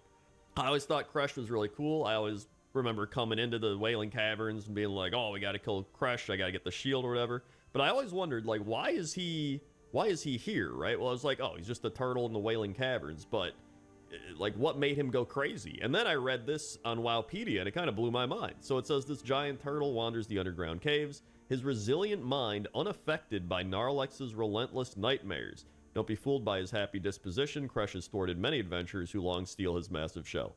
So he's actually just not affected by the nightmares happening in the Wailing Caverns. Like I just mentioned in one of the other Pointless Top 10s, how all the night elf druids got corrupted. That's why you got to fight him, and all the stuff in here's corrupted. And then he's just fine. He's just walking around. He's like, these people are trying to kill me. I got to fight back. Like, that's it. So like, why are we not researching this? Like, for some reason, this turtle is just immune to the dark energies of the nightmare. Like, what? And everyone's like, I don't know. I tried looking more into it and nobody knows anything. So I'm like, am I crazy? Like, you would think somebody in charge in World of Warcraft, not like Blizzard, but like somebody like Thrall or like one of these people be like, hey, you know what? Isn't it kind of crazy that turtle's unaffected by the nightmare? Maybe we should like research it a bit, you know? They're just like, nah, I don't think so. So you know what? Just for Thresh's resiliency to evil, he's number 9. 8. Number 8 are the Snapjaw turtles in Hillsborough Foothills, and I think these are one of the most notorious questing turtles. I think it's an early level range of like in the 20s, 30s. Most people on Alliance and Horde run into these turtles, and they need to get them for the turtle meat. And I think because of that, a lot of people spend a lot of time trying to kill these, and they're kind of tanky, and it takes a while to get the turtle meat, but you know, most people have run into these Snapjaw turtles, and I think because of that, they are one of the most notorious turtles in World of Warcraft, but they are not, you know, they're not like a super cool turtle. They're not anything crazy, but, you know, it's a Snapjaw turtle, right? And everybody knows about them, and I feel like because of that, they're number 8. 7. Number 7 is Krusty Bob, and Krusty Bob is just a small turtle that runs around a camp in the Azuremist Isle. And there's really nothing more to it. He's a little guy. He runs around, and he's pretty fast for a turtle, to be honest. Like, look how fast he's running. You expect to see a little turtle, like, going doop, doo, doop, doo, doop. But no, he's zipping around, man. There's really no other information on him. I expected there to be something, but part of me thought this might be a Simpsons reference to, like, Krusty the Clown and Sideshow Bob. So that would be my best guess. Maybe somebody was like, hey, let's put a little Simpson reference in there, but there's no official, like, this is a reference type of thing, right? So, I mean, overall, even if he's not a reference, he's just a fun little turtle guy. And I believe you can get a turtle similar to him in Children's Week. That's what I was finding when I was researching this. So if you want your own Krusty Bob, you can go get one in Children's Week, which I guess was pretty recently if you're watching this when this came out, but maybe you're watching it later. I don't know. Overall, Krusty Bob, great turtle, very fast. Number 7. 6. Number 6 is Dubenko, and Dubenko is a turtle at the Dark Moon Fair. He looks a little bit like Krusty Bob, but actually I think he looks a little more crusty. I think he should be Krusty Bob, and Krusty Bob should be Dubenko, but that's besides the point. And he walks around with a big stick on his shell. I don't know how he got that stick on his shell. I don't know if they just glued it on or what they did. But yeah, he walks around and you try to throw rings on him, and that's one of the Dark Moon Fair dailies. And I don't know if this is a ethical business practice. I mean, this is the Dark Moon Fair, right? But the animal activists or whatever in World of Warcraft, the DETA, the Druids for the Ethical and Humane Treatment of Animals, I don't know if they would like this very much, but, you know, maybe he's having a good time. Maybe he enjoys people missing the ring toss things. He enjoys yelling at you. I think it would actually be more fitting if he yelled at you, right? Every time you miss, he's like, you idiot. Come on, I bet you can't get a ring on here. In fact, that would probably be more like Krusty Bob. I think, plus, you know, carnivals, like the Simpson reference, like Krusty Bob, right? I really think Dubenko and Krusty Bob should change names. I think it'd be very fitting. But either way, he's number 6. 5. Number 5 is Tortola, and Tortola is a turtle demigod, and according to Hamuel Rune Totem, he is one of the oldest ancients, having been alive since the time of the Titans. Due to that, he speaks in an old language that has been long forgotten, which proves incomprehensible to players. And although Tortola wasn't apparently seriously injured, he needed time to recover from the war, and then when he was sleeping, the shattering itself is what woke him up, and so the Twilight's hammer came to capture him, and he wasn't ready, and then they were able to create the Dark Ancient Nemesis, replacing Tortola. And that's why we have Nemesis here, who's kind of like the crazy Bowser version of Tortola, which still looks pretty sick, which is why I had to include this as well. And after players free him and his unborn children, he is prepared to bring down his wrath and that of his children alongside the Guardians of Hyjal. Tortola later assisted adventurers in closing a portal of the Twilight's Hammer to Firelands and a burning Night Elf town in Mount Hyjal. So this turtle's had some insane backstory, and he's probably one of the most powerful turtles in World of Warcraft, and because of that, he's number 5. 4. Number 4 is Scroll Sage Nola and the turtles making it to the water. I had to include the turtles making it to the water, like 100%. How could you not have a turtle list without those turtles?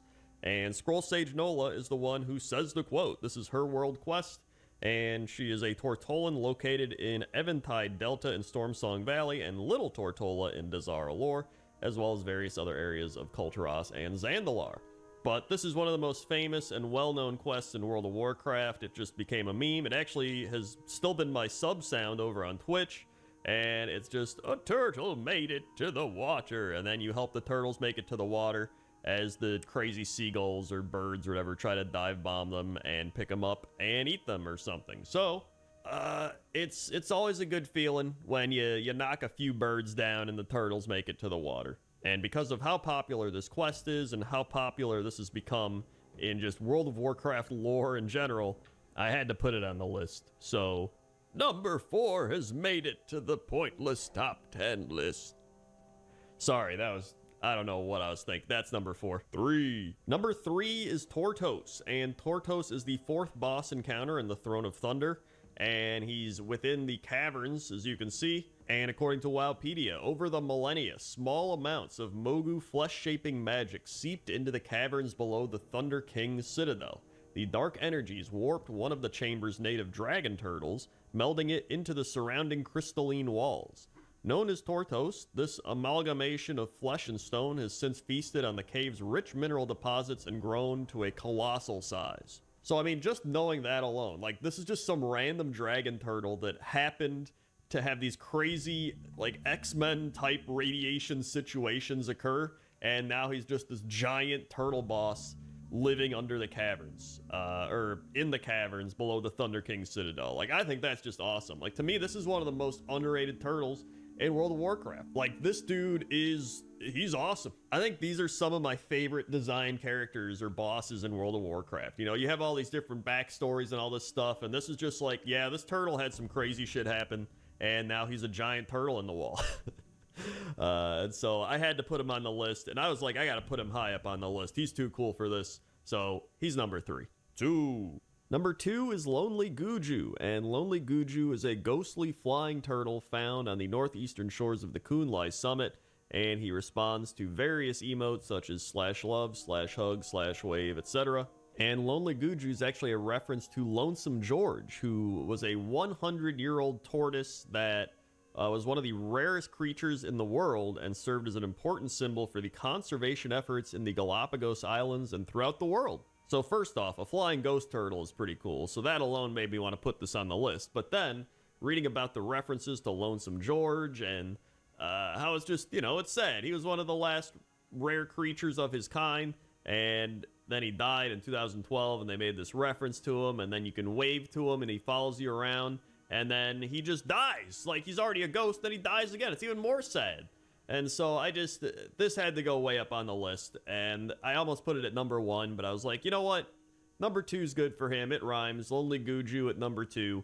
And rest in peace, Lonesome George. And rest in peace, Lonely Guju. 1. And number 1 is Shenzin Su. And Shenzin Su is a great turtle that roams Azeroth's oceans, which some Pandaren named the Wandering Isle, on which they explore the world outside Pandaria. He is a fully sentient being, and he's quite aware of the Pandaren that have been living on his back for generations. Another crazy thing I read is that Shenzin Su is the largest animal in Azeroth, possibly the largest animal known to exist so far. And so, according to Wowpedia, centuries ago, a sea turtle hatched at Turtle Beach in the Krasarong Wilds in the land of Pandaria. This turtle presumably lived a normal everyday life, reaching adulthood and becoming a creature of noteworthy size. One fateful day 800 years before the Dark Portal, it met and was befriended by a Pandaren named Lu Lang, which we actually talk about a bit in Pointless Top 10 Statues, link above.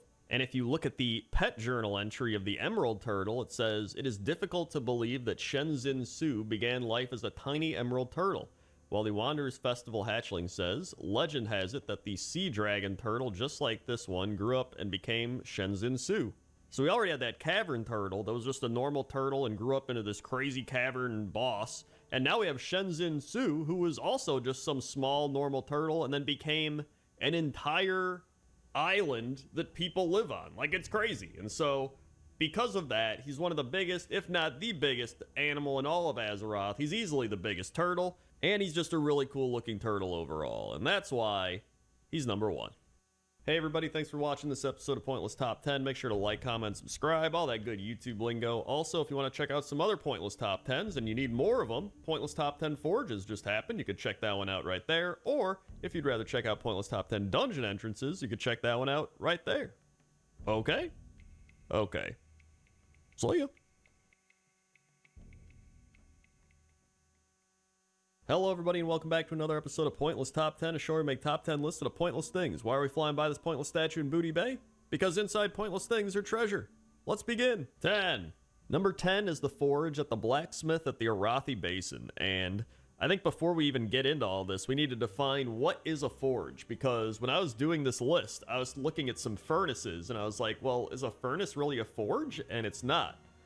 Typically, a furnace is a big oven that has a closed door, while a forge is generally used for metal work, and it's an open fire source where you can place your metal into it and heat it to a temperature and forge it into shape. So you can't really do that with a furnace. So if you look in the background there, that is a furnace in the Arathi Basin. But if you have that big fireplace in there, then that is actually a forge. You know, I actually learned that. I didn't know the difference between either one. And it took a little bit of Googling for me to actually find that. But I love the Arathi Basin blacksmith. And I was like, yo, this would be a cool forge to have. And it's not even so much the forge itself that I think is cool, but the actual entire blacksmithing area more so than anything, right? I've always loved the Arathi Basin blacksmith. I think they did an awesome job updating it I think it's got updated in BFA. And I don't know. It's a very aesthetically pleasing area to be in, right? And so, for that reason alone, I had to put it at number 10. 9. Number 9 is the Obliterum Forge, and this is a forge built by the Demon Hunters in Dalaran, which can destroy epic items in order to gain Obliterum Ash, which could then be combined in order to create Obliterum. But I don't really care about that. This is mainly because the forge actually looks really sick. It's got these big demon horns, and you might look at it and be like, Crendor, that looks more like a furnace, but the front of it does open up, so I guess that would allow you to forge your weapons and stuff, but as of patch 9.1, it can no longer be used, so it actually doesn't open up anymore. However, this also is like a forge that destroys epic items, so you're not really forging items in this, but I guess you're maybe forging epic items into, but no, you're burning them into ash. Listen, I don't even think Blizzard knows what a forge is. Maybe nobody knows what a forge is at this point, but it's called the Obliterum Forge. You know what? It looks cool. It's got the crazy green glowing eyes and fire in its mouth, or fellfire. I don't know what it is, but it looks pretty neat. I don't know if it's actually a forge, so that's why it's number 9. Hey! Number 8 is the Rune Forge, and the Rune Forge, I think, is our first real forge that we found. Or put on this list, I guess. I've found all these already. I don't know why I said that, but a Rune Forge, according to Wikipedia, is a special type of forge used by Death Knights to emblazon their weapon with runes. A Rune Forge is required to modify any runes already in your weapon done via rune forging. So, there it is. You literally can forge your weapons with these Rune Forges, and they fit the bill, right? They got the open fire where you can stick the sword in, and that's it. And honestly, they're really cool. You know, these are from Wrath of the Lich King, obviously, and I don't want to judge them based on their graphical style because, you know, it's an anvil inside of a forge-looking thing that's a skull, you know? And I mean, for the time, it was pretty cool, but nowadays it would be a lot different, probably better graphics, better flames, better everything, but you know, there was still something nostalgic about it. I think everybody remembers making a Death Knight, going to this rune forge, forging your weapon, and being like, yo, I can put, like, runes in this and stuff. Like, it was just fun.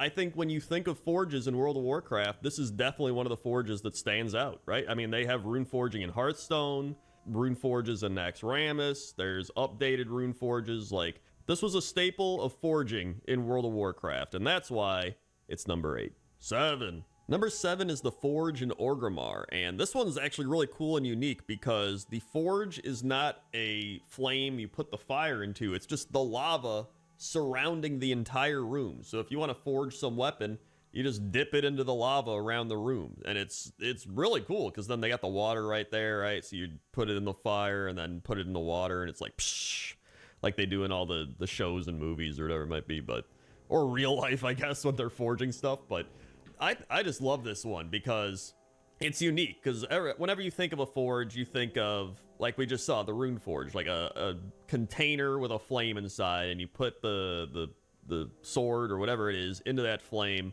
and that's it. But this is just like, the orcs have gone crazy, man. Like, they're like, what if the floor was a forge? And they're like, yo, right on, man. Like, they might have been listening to the trolls a little too much. Like, yo, what if, like, the forge was in the floor? And they're just like, yeah, this guy smoking a bunch of weed is right. What if the forge was in the floor? And then here we are. And it's awesome.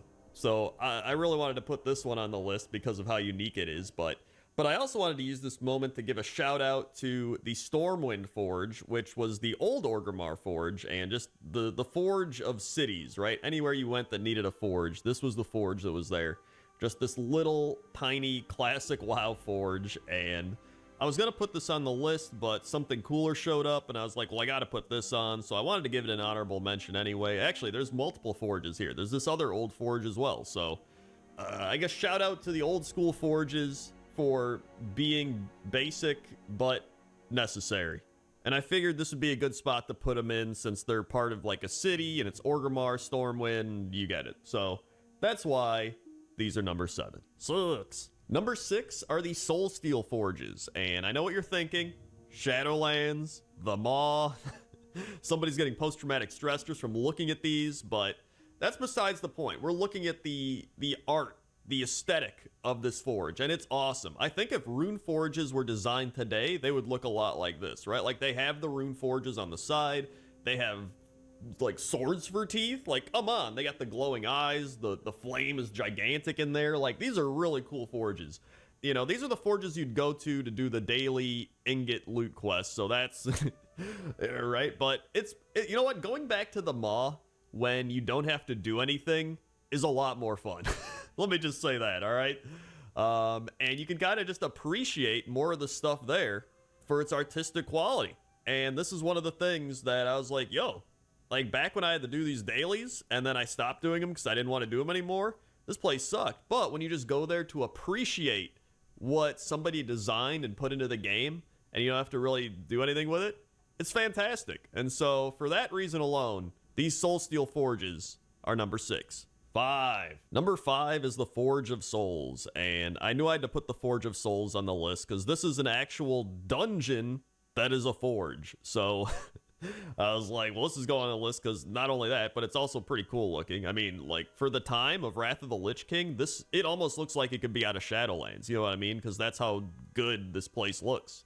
But I was thinking, well, what do they do with the Forge of Souls? Are they making soul weapons or something? So I don't know, but I was reading more into it. Apparently, the name for this instance might be inspired by the Forge of Souls of the Warhammer 40,000 universe, which is a workshop which crafts the unholy weapons of demons, which I think would make a lot of sense because a lot of World of Warcraft is just inspired from Warhammer.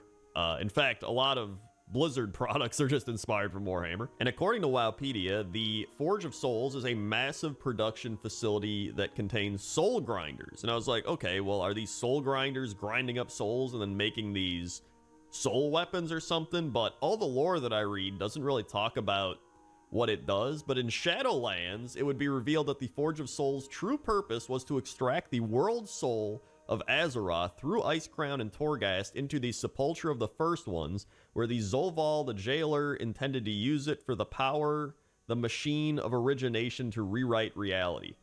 But that doesn't really make sense to me, because forges are for forging weapons, right? Or for forging, I don't know, something. So what's he forging?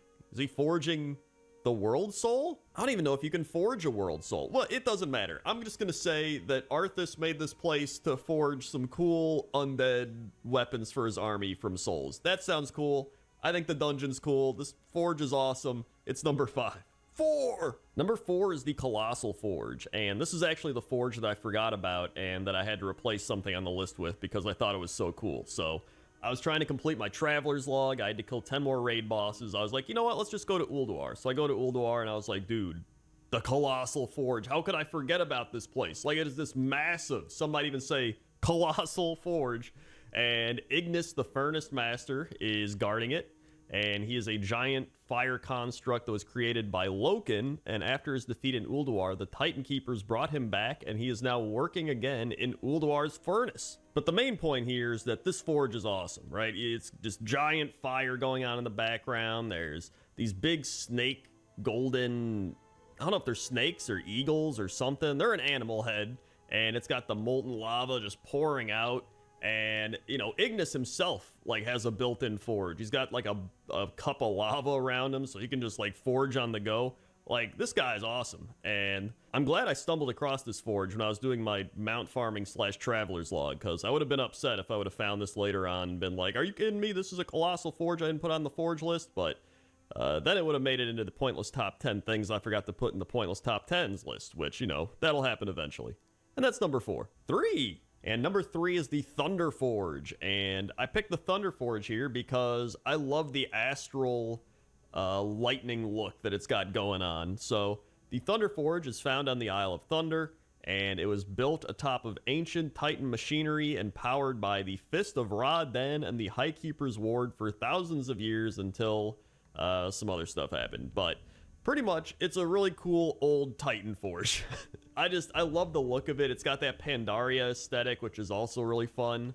I think it's just really cool to look at and be in and walk around. However, a lot of people did not like the quest that was related to this back in the day. Pretty much you had to help Rathian, and he was walking around trying to work this thing, and he's like, I don't know what I'm doing, and you gotta like fight off stuff, and a lot of people died all the time. So A lot of people don't like this place, but I think if you go back now and you just forget about that quest ever happening, it's a pretty nice forge. It's got the various anvils, it's got the lightning shooting down from the giant ball up top, it's got the buckets of lava, it's got pretty much everything you'd expect to find at a forge. So there's really not much else for me to say. I couldn't find that much more on it, but that's why it's number 3. 2! And number 2 is the Great Forge of Ironforge. And I feel like you had to know Ironforge was going to be on the list in some way, but the Great Forge, according to Wowpedia, is the heart and namesake of the dwarf capital of Ironforge. It was the first part of the city to be built by the early dwarves who first settled under Ironforge Mountain.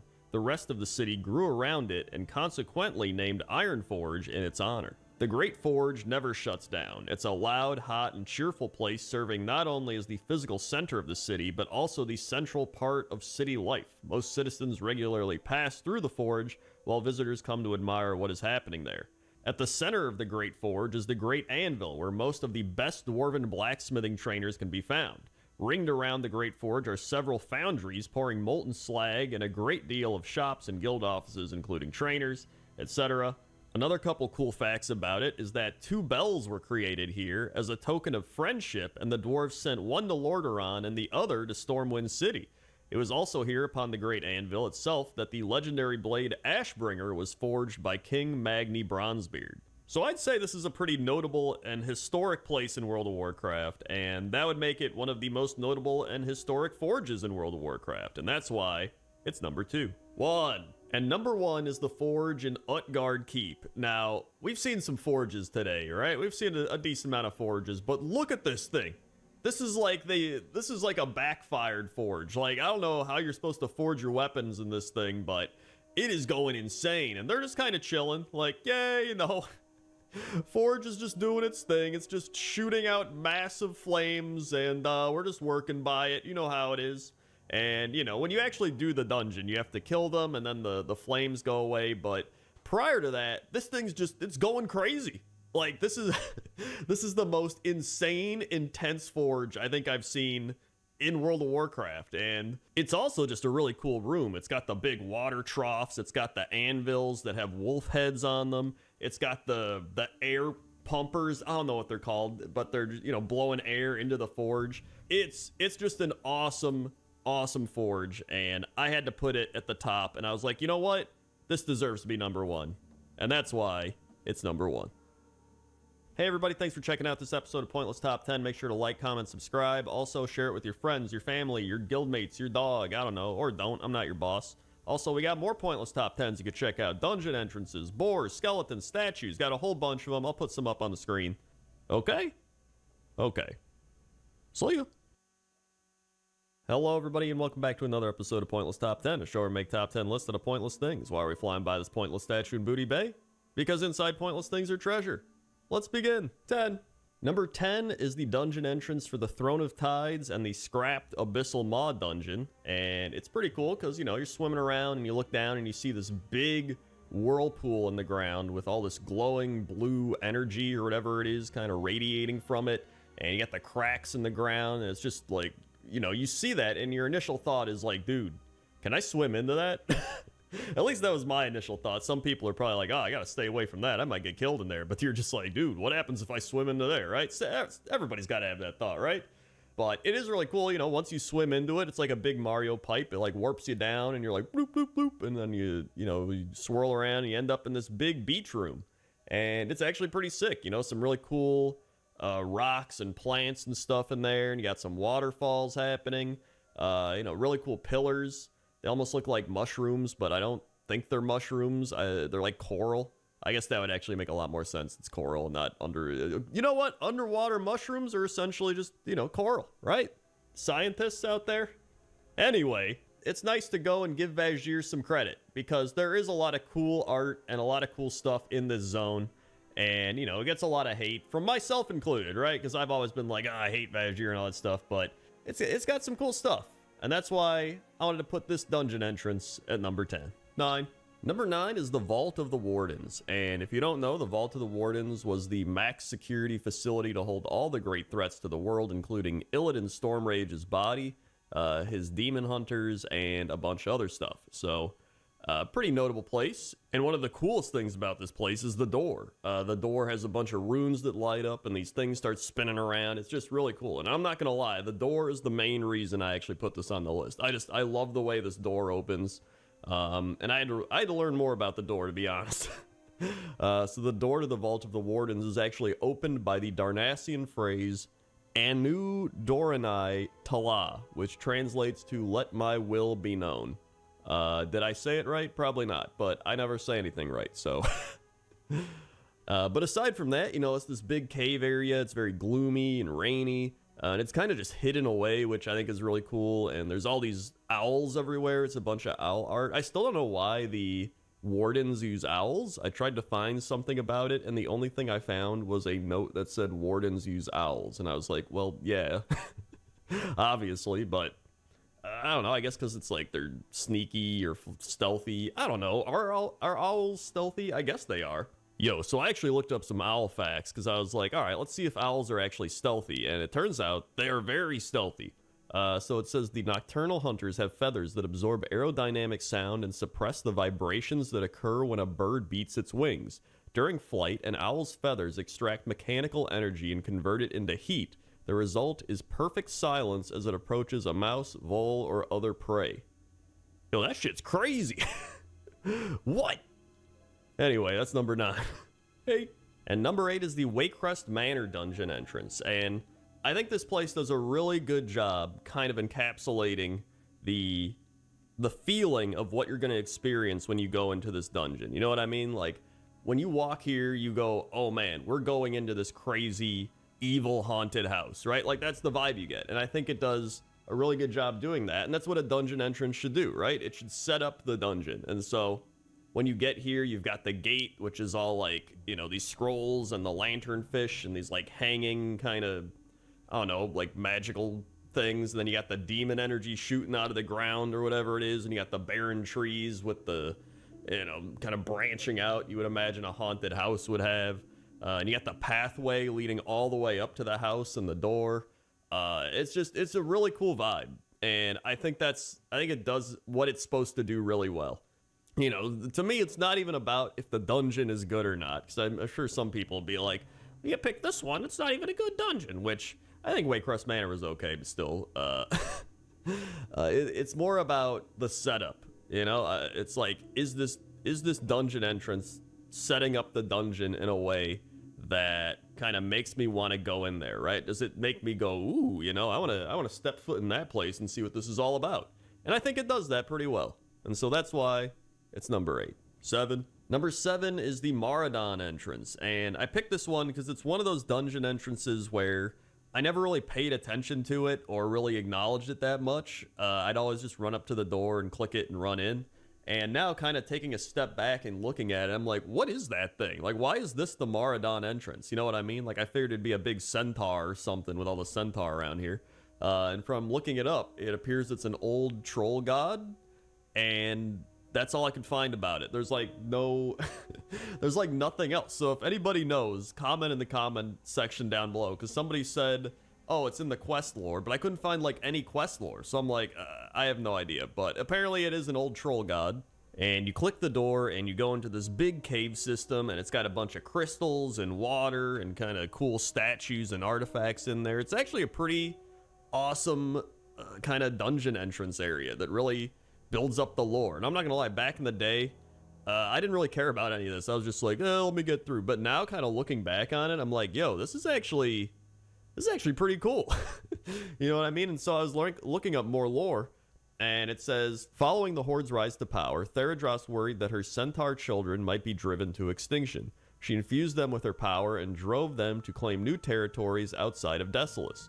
Horde adventurers traveled to Desolus and learned from the Magrum clan, the only clan not loyal to Theradros, that the Maradon was the source of the corruption in the region.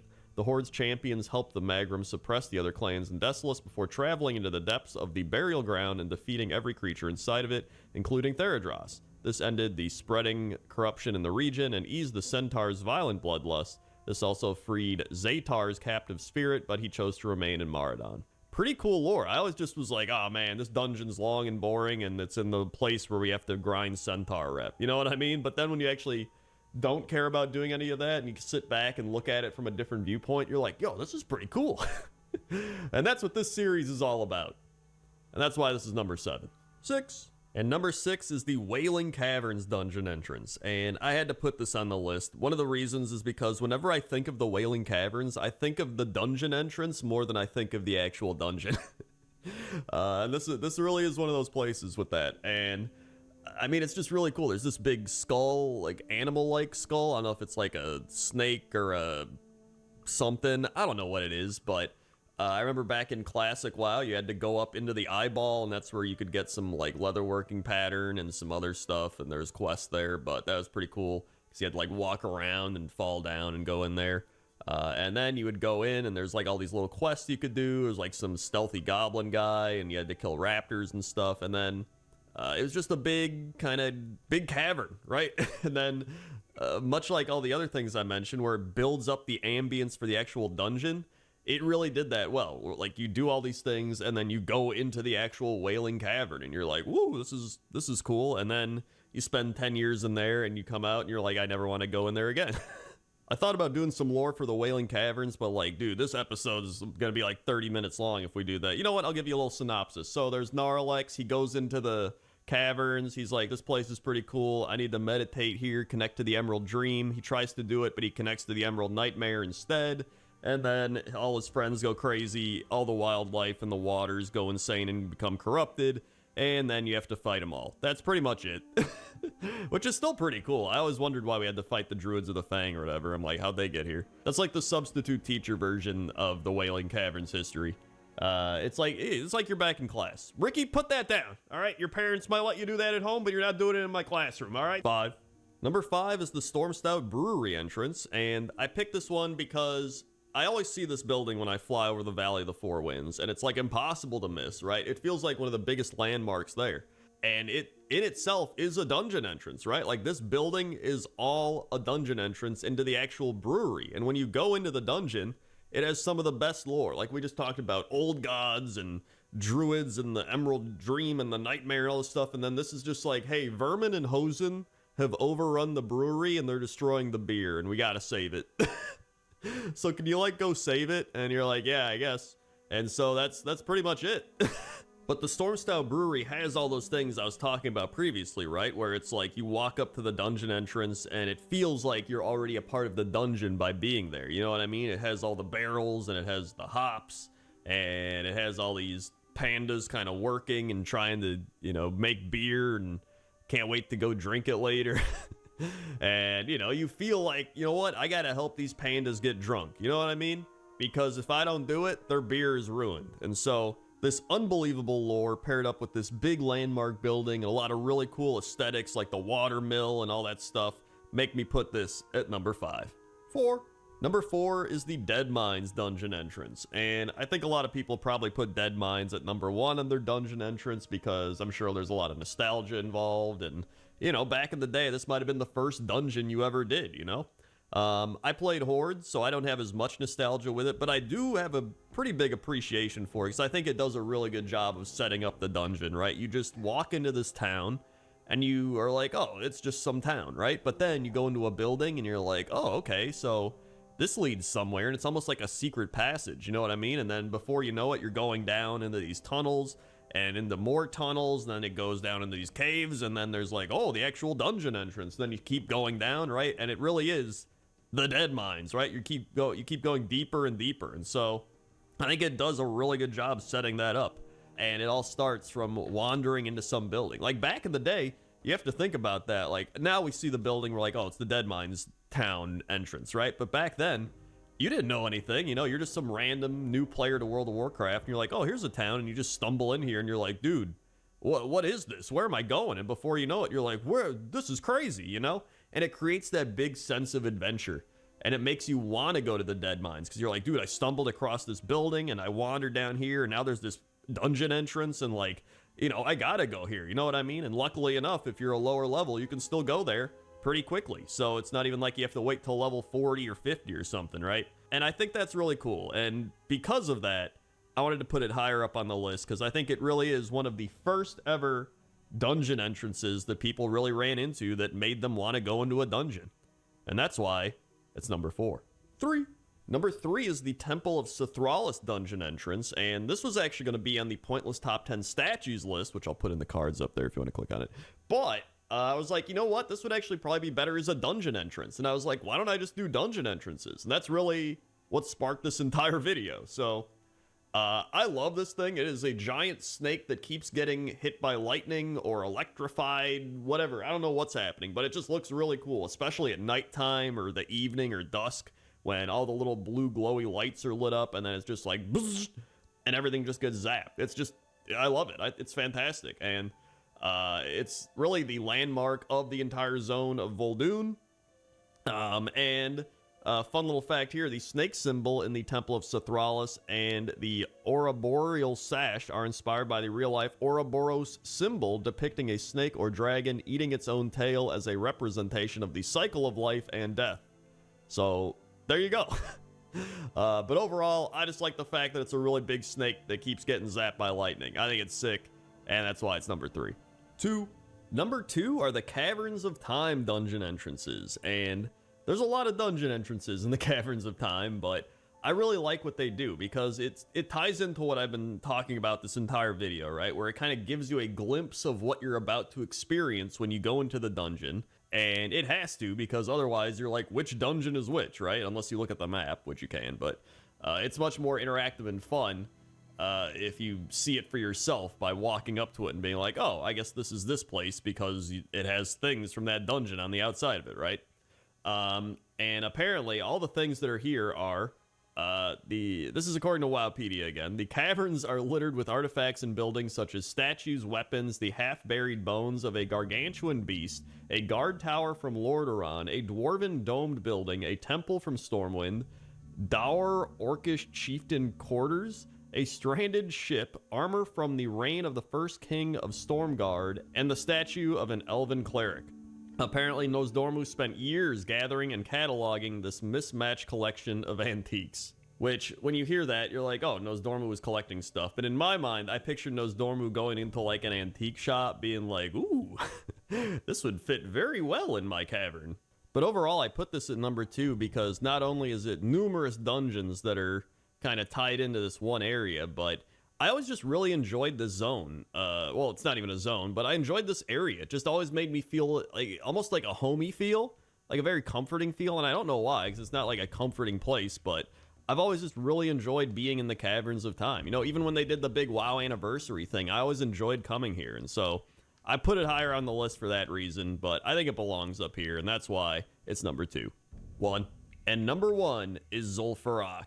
I don't know if anybody saw that coming, but Zul'Farrak always just stood out to me as my favorite dungeon entrance, and I can always remember going back to my Billy character, my hunter back in the day, and I remember stumbling across Zul'Farrak and just seeing the entrance to it and being like, yo, this place is crazy, right? And it just right away, it tells you like, this is a dungeon, right? But being able to see behind it, being able to see like, oh, that's how the dungeon starts, and literally going into the door and seeing like, oh, wow, this is the dungeon, right? The merger of the two worlds, I think, was kind of mind-blowing to me. And that felt like, I think that was the first time it actually happened, because now there are some dungeons like that, but this was the first one that I feel like it actually did happen with it back in classic WoW, because I know now you can like fly over Zul'Gurub and like there's some other ones, but I always loved that. A little Zul'Farrak history for you. Tanaris used to be a jungle and territory of the Gurubashi Empire, and Zul'Farrak was a city there. When the Great Sundering shattered the ancient landmass, the area swiftly became the desert of Tanaris. The Faraki tribe of trolls were stranded here and eventually adapted to their harsh new environment, becoming sand trolls. But yeah, I mean, there's really nothing else to it. I always really enjoyed the Zul'Farrak entrance. It's one of the most notable in my mind. It's the one that always comes to my mind when I'm thinking of dungeon entrances, and I still love the dungeon to this day. I did it in Classic WoW, I did it in Vanilla WoW, I've done it so much, and I still love it. And that's why it's number 1. Hey everybody, thanks for watching this episode of Pointless Top 10. Make sure to like, comment, subscribe, all that YouTube lingo. Also, if you want to see more Pointless Top 10s, I'll put some on the screen. I'll also put a video I made where I tried to run a hardcore level 1 WoW character across Azeroth. That was pretty dumb, so check that out. Okay? Okay. See ya! Hello everybody and welcome back to another episode of Pointless Top 10, a show where we make top 10 lists out of pointless things. Why are we flying by this pointless statue in Booty Bay? Because inside pointless things are treasure. Let's begin. 10. Number 10 is the giant dwarf statue at the entrance of Ironforge, and I always thought this was just some random dwarf statue that was like, hey, welcome to Ironforge, here's a dwarf, and I was like, okay. But apparently no, this is Modimus Anvilmar. I think that's how you say it, Modimus, M-O-D-I-M-U-S, Modimus Anvilmar, and he was the last High King of the United Dwarves of Ironforge prior to the War of the Three Hammers. And an immense statue of Modimus stands guard at the gates of Ironforge. So yeah, this is Modimus Anvilmar. It's actually a lot cooler when you realize, like, oh damn, this guy's like one of the most notorious dwarves of all time. And I just thought it was some random dude. Like, not even a random dude. I thought it was just some like generic dwarf. They were like, hey, you know what'd be cool? If you walk in the Ironforge, you see a big dwarf, and everyone was like, yeah, right? There's also the small village Anvilmar in Coldridge Valley, which is, you know, probably named after him, I would imagine, but there's probably other things named after him. There's probably a server, there's probably a whole bunch of other stuff, but it's always fun to learn some little lore tidbits like that, you know what I mean? And then you get a new appreciation. And instead of walking into Ironforge and being like, hey, there's a dwarf, I'll be like, yo, there's Modimus Anvilmar. And then I'll go about my day and probably completely forget about him. But now you know. And that's number 10. 9. Number 9 is the big eagle statue at Airy Peak. And I always thought the statue was really cool whenever I'd be at Airy Peak and you look up and it's just this giant stone eagle. And I'm like, dude, that actually looks pretty sick. Like, when I thought of the Pointless Top 10 Statues list, this was one of the things that I really wanted on the list, just because I always remember seeing it dating back all the way to Classic WoW. And, you know, reading more about it, it's actually really interesting. So Airy Peak is the capital of the Wildhammer clan, which, you know, we just talked about dwarves.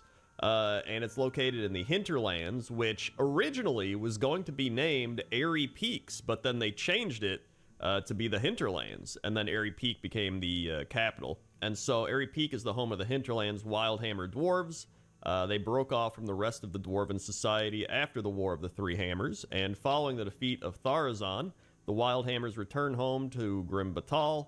A bunch of stuff happened, and essentially, because of the horrific underground battles the Wildhammers were forced to fight against the dwarves, the Dark Iron Dwarves, the Wildhammers chose to build most of their dwellings above ground instead of burrowing into the mountains as a typical Dwarven design. So, and that's another reason they have a bunch of griffins, and they're flying around with griffins and eagles and all that stuff. So I just thought that was actually pretty sick lore. The fact that, you know, they were so tired of fighting underground, and they have like all this post-traumatic stress from fighting underground against the Dark Iron Dwarves, and they're like, dude, let's just build our capital on top of the mountain. And they're like, yeah, right? And then they just fly around on, you know, griffins, and they got the eagles and everything. It's just awesome. I love it. That's actually really cool. I didn't know that until I was researching all that for Pointless Top 10. So look at that. On top of this being one of my favorite places to see throughout the years of World of Warcraft, it's actually got some pretty cool lore. And that's why it's number 9.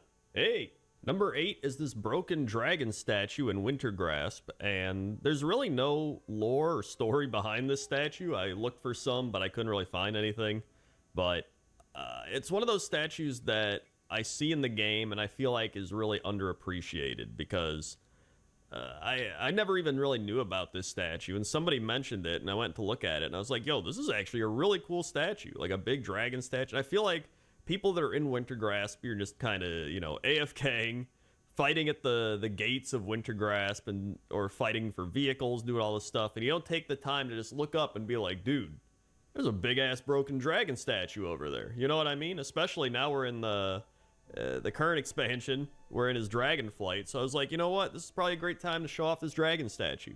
Plus, Wintergrasp was always one of my favorite things to do. I played some in Classic Wrath, but it wasn't the same as when you actually did it back in the day, and it was like a big open zone, and there, you know, but it's whatever. I mean, either way, I wanted to shout this statue out, give it some love, and there's really nothing else to it. I think it's just pretty cool. 7. Number 7 are the big flying cat statues in Uldum, and I wanted to pick a statue in Uldum because Uldum has so many statues in it. Like, you could probably just do an entire pointless top 10 of Uldum statues, to be honest, but I thought these were probably the coolest. I really love the flame that they're holding, and both these big winged cat creatures. I think they're Sphinx. I don't even know, but you know, they're just standing up there over the mountains, kind of overlooking the entire zone, and I just thought it was pretty neat, pretty sick. I was gonna say sick again, but I feel like I've been saying sick this entire time. Like, oh, that's pretty sick.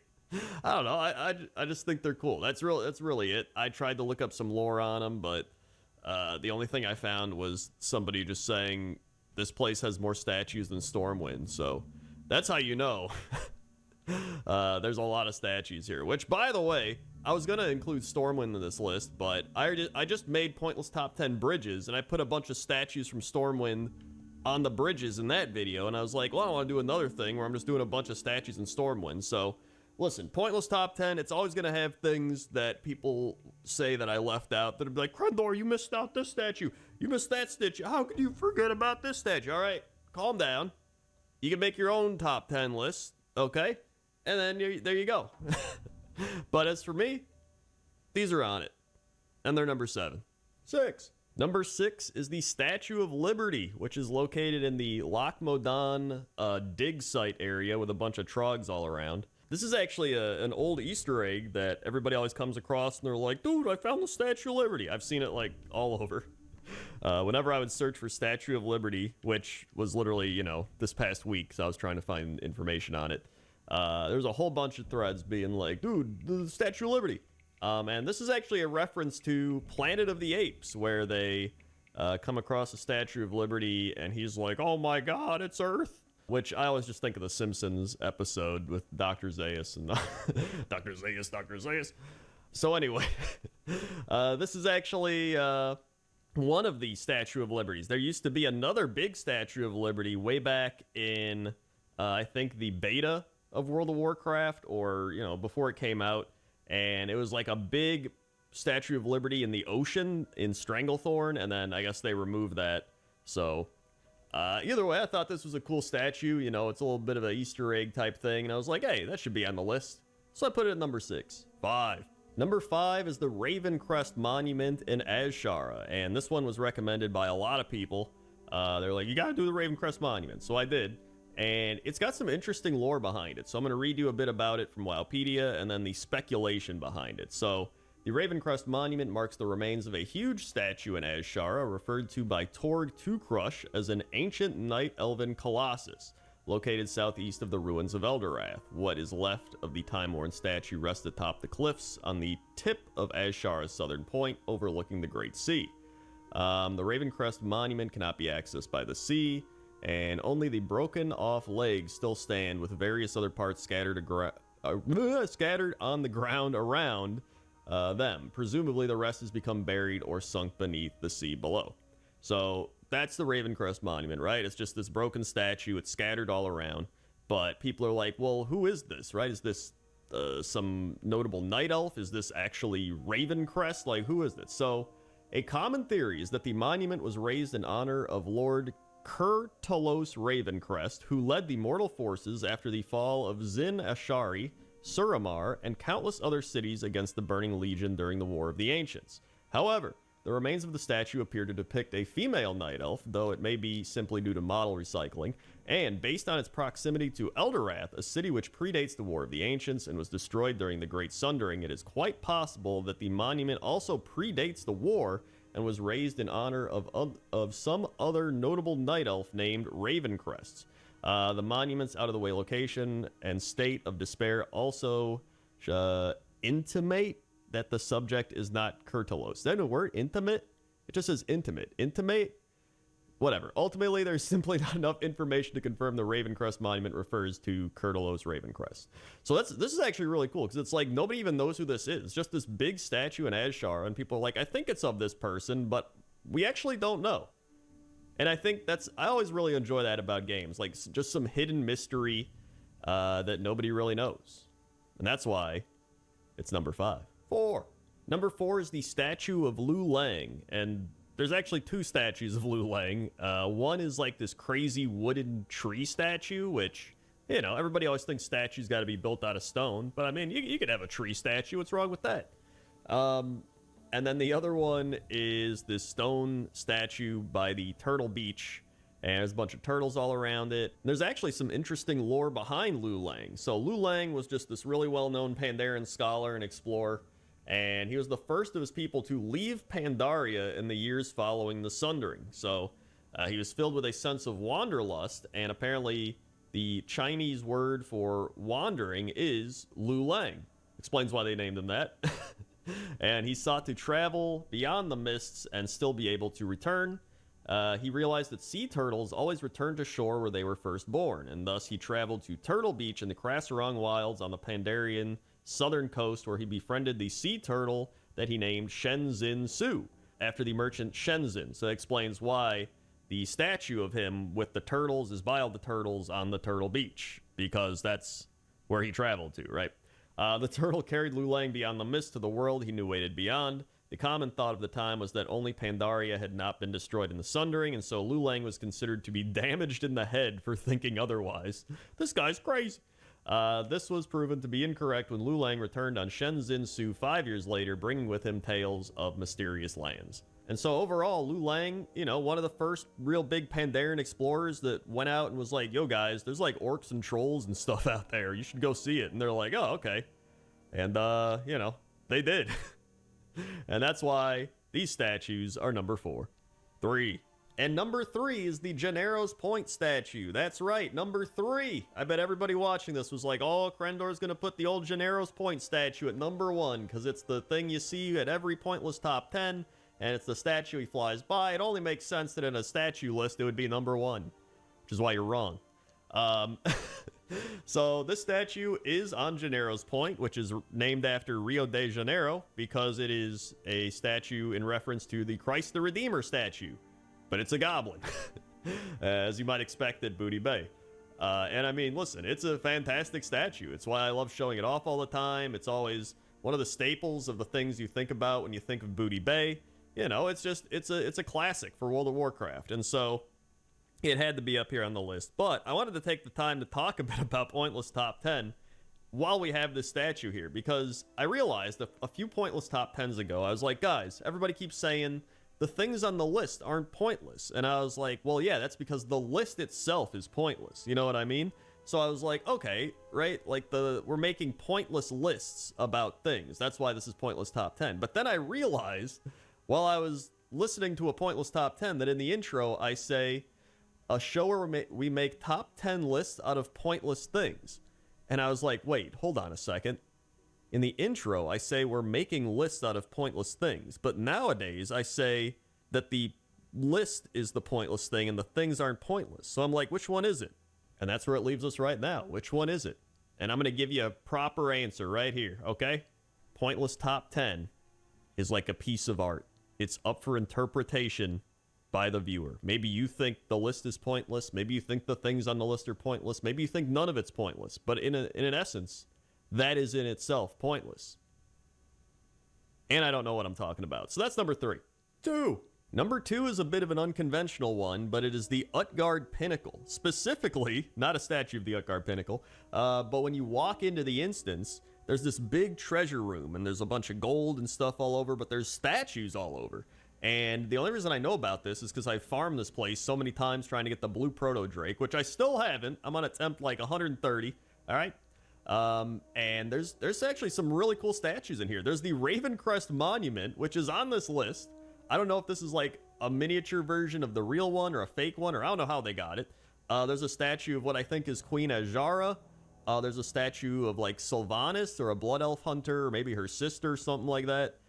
There's a Scarlet Monastery guy or like a priest. I thought he was a pirate at first, I'm not gonna lie. There's a Stranglethorn statue head, like probably by Zul'Gurub. There's a centaur guy that I have no idea who he is. He's just some centaur statue. And then there's some human knight guy with like a chalice or something on his chest. I have no idea who that is either. So if you know who any of these ones that I don't know Did I even say that correctly? If you know any of these that I don't, put it in the comments section. Be like, oh, that's Uther's brother, Guther. It is I, Guther. And he's like the lesser known brother, and he's, you know, he got a statue made after himself because he got really jealous of Uther. And he's like, this is my statue. And they're like, nobody cares. And then somebody found it, and they're like, is that Uther? And they're like, yeah, throw it in the treasure room with the others. And then that's Guther. Guther's statue, everybody. That's number 2. 1. And number 1 are the Dark Portal statues. And after really thinking about it, I was like, you know what? These statues have to be number 1 because there's just so much mystery, so much lore, so much just nostalgia behind these statues. Like when you booted up World of Warcraft for the first time, all the way back in like 2004, 2005, these were the statues you saw on the login screen, right? Like, boom, there they were. I mean, these were here in Warcraft 3. The Dark Portal did have the hooded statues, but in Warcraft 2, apparently they did not have the statues. And even if you do the opening the Dark Portal dungeon, there are no statues there. So that's really interesting that they used to not have them, but then they added them in. And everyone's like, well, then who put them there? Who added them in? So a lot of people said, you know, they're Medivh. They're probably an apparition of Medivh that appeared to Gul'dan and instructed him how to build the portal. But then, you know, why is there so many of him, right? And apparently they're also located all over. Like, people have seen him in the Black Temple. They're at the Altar of Storms.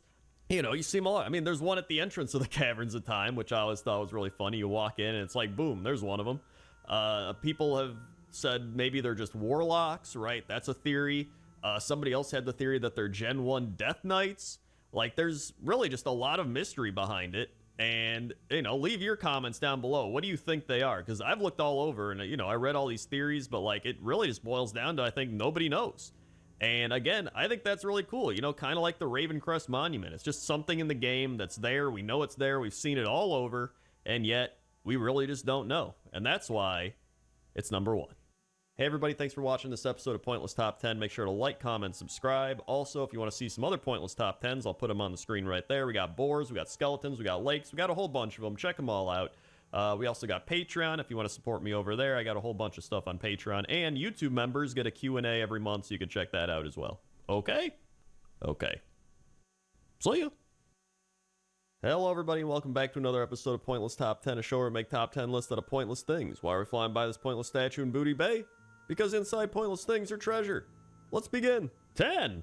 Number 10 are Hellboars. And I put Hellboars on the list because I always just think of Hellboars when I think of boars. Like, if I go World of Warcraft boars, my mind instantly is like Hellboars. Like, it's one of the main boars I think of. So I was like, all right, well, they got to be on the list, right? So a little more fun facts about Hellboars. According to Wowpedia, they are spiny mottled boars that burn with different colored flames. They come in a variety of looks, possibly related to the amount of exposure they've had to the demonic energies of the twisting nether. Hellboars were once ordinary boars, now mutated by demonic influence. In Azeroth, the Hellboar is native only to the Blasted Lands. The Outlands variety on Hellfire Peninsula show far larger signs of demonic blood.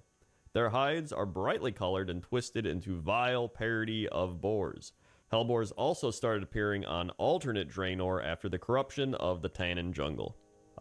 So, you know, they're just demonic boars, right? They're just corrupted demonic boars walking around. And when you really think about it, that's kind of scary, right? These crazy demonic boars running around. I even see a quote here that says, veterans of the battle for Outland's Hellfire Peninsula are traumatized by the thoughts of the beasts to this day, or these beasts.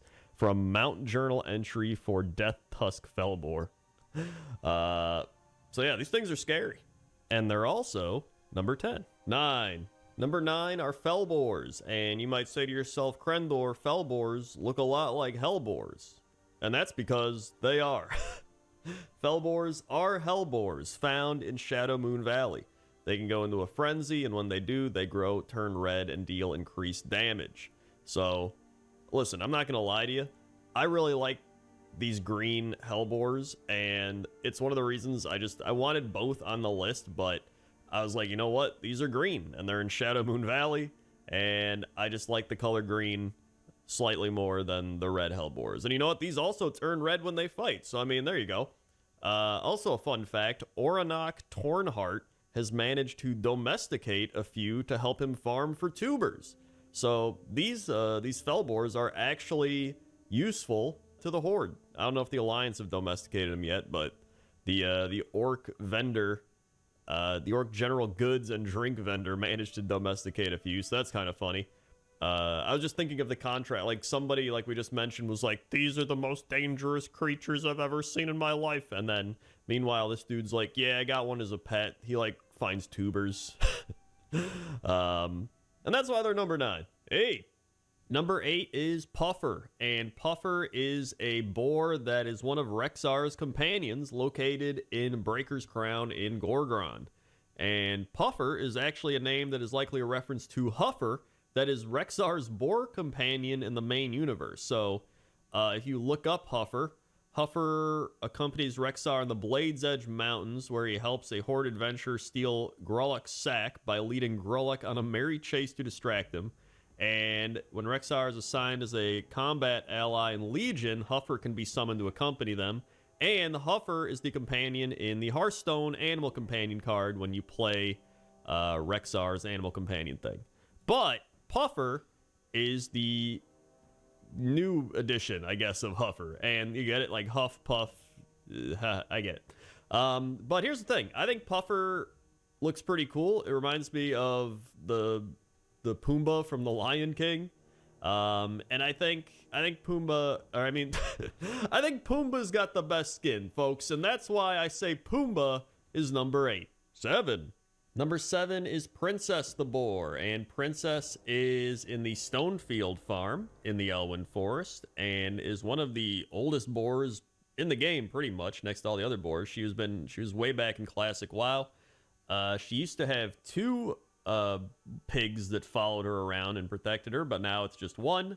That was changed in patch 2.3.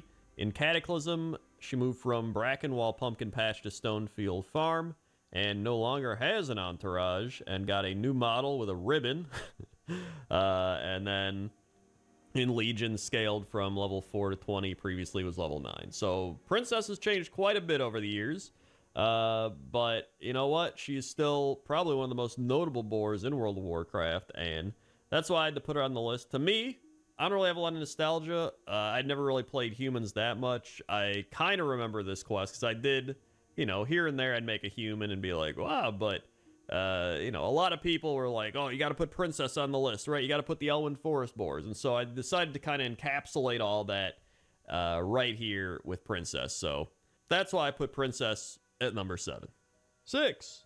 Number 6 is Laytusk, and Laytusk is this really cool looking boar in northern Azuna with a bunch of like blue energy stuff flowing through them. I don't even know.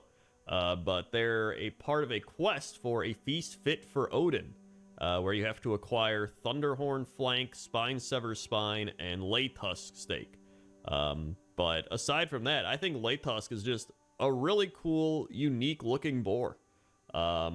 And there's really not much about them. I was trying to research, see if there's any cool stories behind Laytusk or anything like that. And there's really not. They're just a part of a quest to feed Odin. So that's really it. But, I think Laytusk deserves more than that. And, Laytusk is a pet that is, well, not a pet, like in terms of like a battle pet, but a lot of hunters tame Laytusk as a pet because it's a pretty easy, what am I even saying? It's a pretty easy pet to tame. It is an easeable pet to tame. Yeah, that's it. There's nothing else, but I think they look cool. And that's why they're number 6. 5. Number 5 are the Cold Snout boars, and I love these boars, man. They're just snow boars, They're located in the Frostfire Ridge, and it's just a big happy family, right? You got there's 2 Cold Snout sows? I don't know how you say this. And then they have a bunch of the Cold Snout piglets with them. And they're just a happy family. So it always bothers me too in Blizzard. Like one of the only quests they have is kill wildlife. So it's just like you just go out like go kill these happy families of boars. Like I don't want to do that. I always hate when they do that. That happened with like ducks and Dragonflight too. Like maybe it's like kill the ducks. Like I don't want to kill the ducks. So, whatever. Besides the point. So I love these boars. I love them in the snow. And they're, they're just living their life, man. That's it. They're probably exploring more than anybody did in Draenor, because they're not in their garrison. And that's it. The only quest that they're a part of is to be killed. So that kind of sucks. But either way, that's why I wanted to put them higher up on the list. You know what I mean? These are unappreciated boars, and they deserve to be higher up on the list for how cool they are. And that's it. I got nothing else. I really like these. They're number 5. 4. Number 4 are the Plagued Swine, and Plagued Swine are boars that are found in the Eastern Plague Lands in Terrordale. And according to Wowpedia, they have a startling undead appearance, but they are considered beasts. And one of them is held in a cage in Shadowfang Keep during the Love is in the Air event. And they are an objective of one quest. There's one quest that these boars are there for, and it is a fate worse than butchery. And it's actually pretty sad. I didn't realize this. I don't know if I've ever done this quest, or if I did, I just skipped over it like most people do. There's like, click quest, accept, kill thing, complete, move on, right? It's pretty sad. So here we go. It says, the people, this is the description of the quest. Kill 9 plague swine. The people of Terrordale, they were sick. Then they turned bad. Definitely not good times. The pigs, though, they also got sick. What did pigs do to deserve to get sick? Ha ha ha, nothing. People I can forget about, but the bad pigs still make me sad. If you kill them, though, I might get happy. And then while you're doing it, he says, I cry for the poor pigs. And then when you complete the quest, it says, I see them. Can you, the little pig spirits, on their way to the great sty in the sky? So I read that. I was like, dude, this is pretty dark, kind of sad. But overall, I mean, these pigs are still pretty cool, right? They may be suffering on the inside, but who isn't? And, they got pretty cool lore, I mean, they've probably got better lore than some of the characters in Shadowlands and Battle for Azeroth. So, overall, great boars, and they're number 4. 3. Number 3 are the Crag Boars of Dunmorrow, and I picked the Crag Boars because, first, I love Dunmorrow. So part of it's tied into the zone. Again, snow boars, even though they're not really like snow boars like the previous ones were. But I needed some sort of starting zone boar. And obviously, all of them are very nostalgic. People always mention the Elven Forest boars or the Durotar boars or the Night Elf zone boars, right? There's a lot of boars. But for some reason, I think these just stand out above them all to me. And I don't know if it's because of Dunmorrow, but I think it's because of the beer-basted boar ribs quest. I'm not even gonna lie. I think that quest specifically just always stands out in my mind. I even mentioned it in one of my first videos I ever made, the It's a Hard Gnome Life video back like 14 years ago. My God. And, I think that is the reason. I think it just stands out. So, I mean, that recipe, I think it's even made it into the WoW cookbook. But, aside from that, I think the boars do look cool. They got models updated in Shadowlands, so they do look better than they used to. And, they're your standard boar, but there's something nice about that. Something very nostalgic, very simple, and that's why I had to put them on the list, and I figured number 3 was a good spot. 2. Number 2 are the Shardhide Boars, and Shardhide Boars are found in the Blades Edge Mountains, and believe it or not, are Hellboars. So you might be like, Crendor, this is the 3rd Hellboar you've put on this list. And you know what? You'd be correct. But I think they have the best color scheme. Like, I really love the kind of purple skin with the green eyes. I think it's really cool, and I think it fits the Blades Edge Mountains in this area. I just love it. And so, maybe I just really like Hellboars. Maybe that's what we're getting at.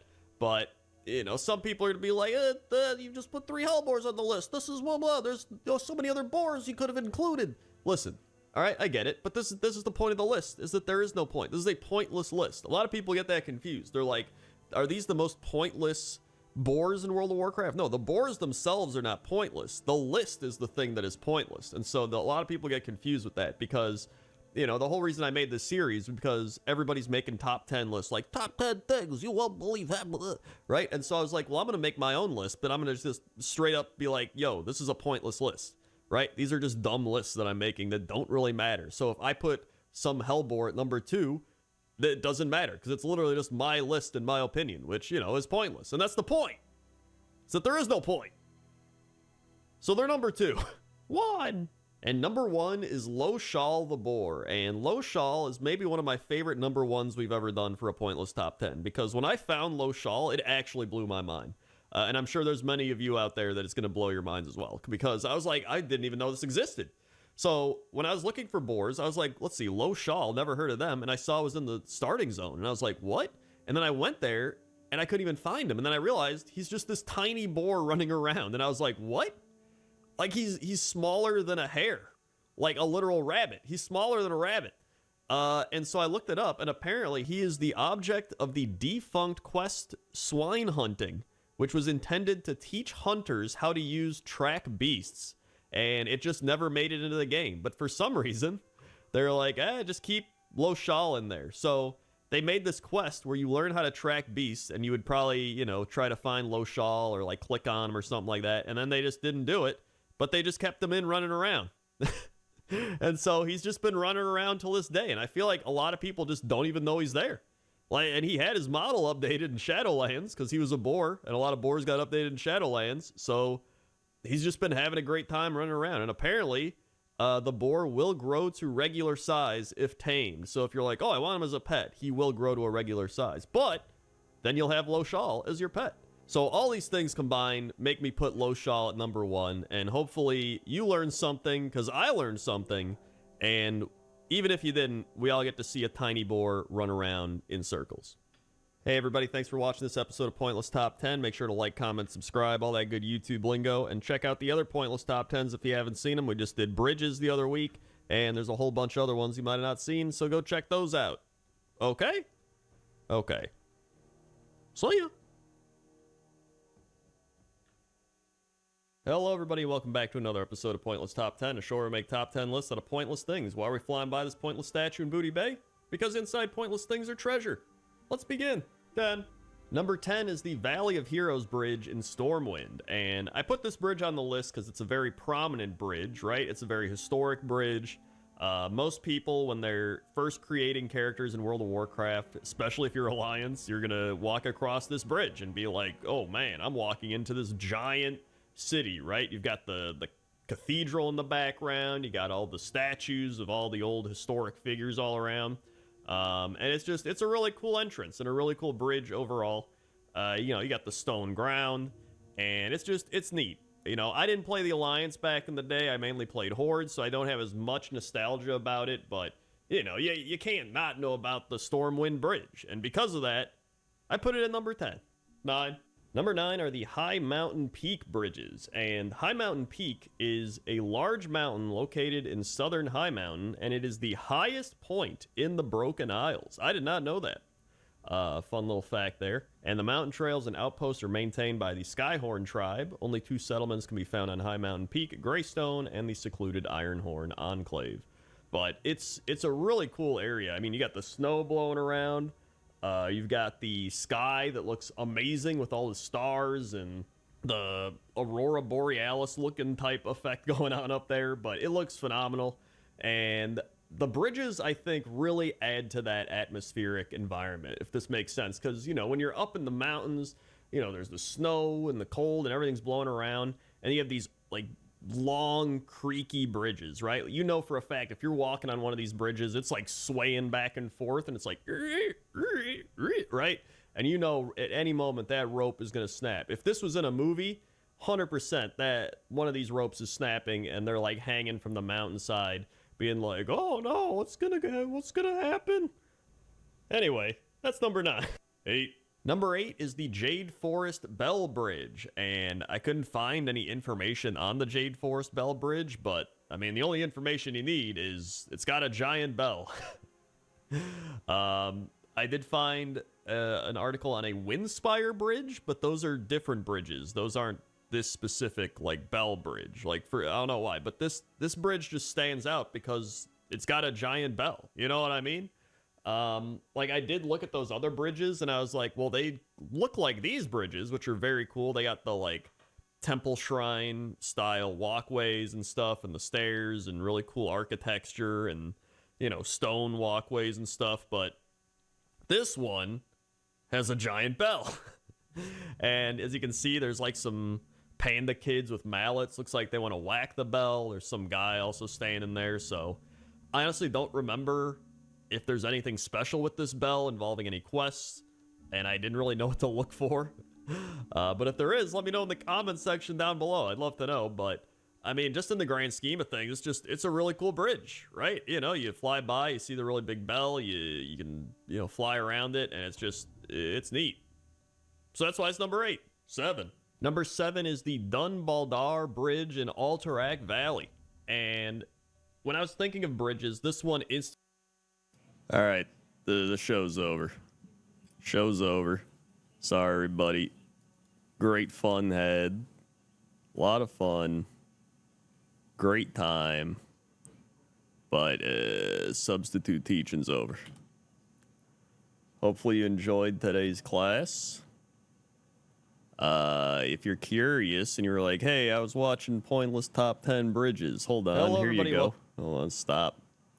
You can go watch the end of it right there. Crazy. Thanks again to the Sloth. Really good job. I heard he was a bit problematic, so sorry about that. But I can't control him.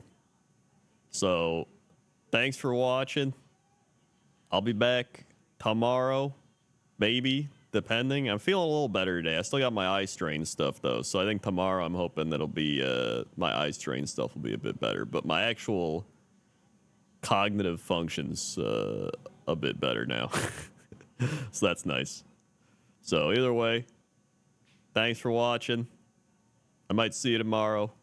Maybe for a little bit. We'll see. Or blindfolded playthroughs. That's probably gonna hurt my head too. All right. See ya.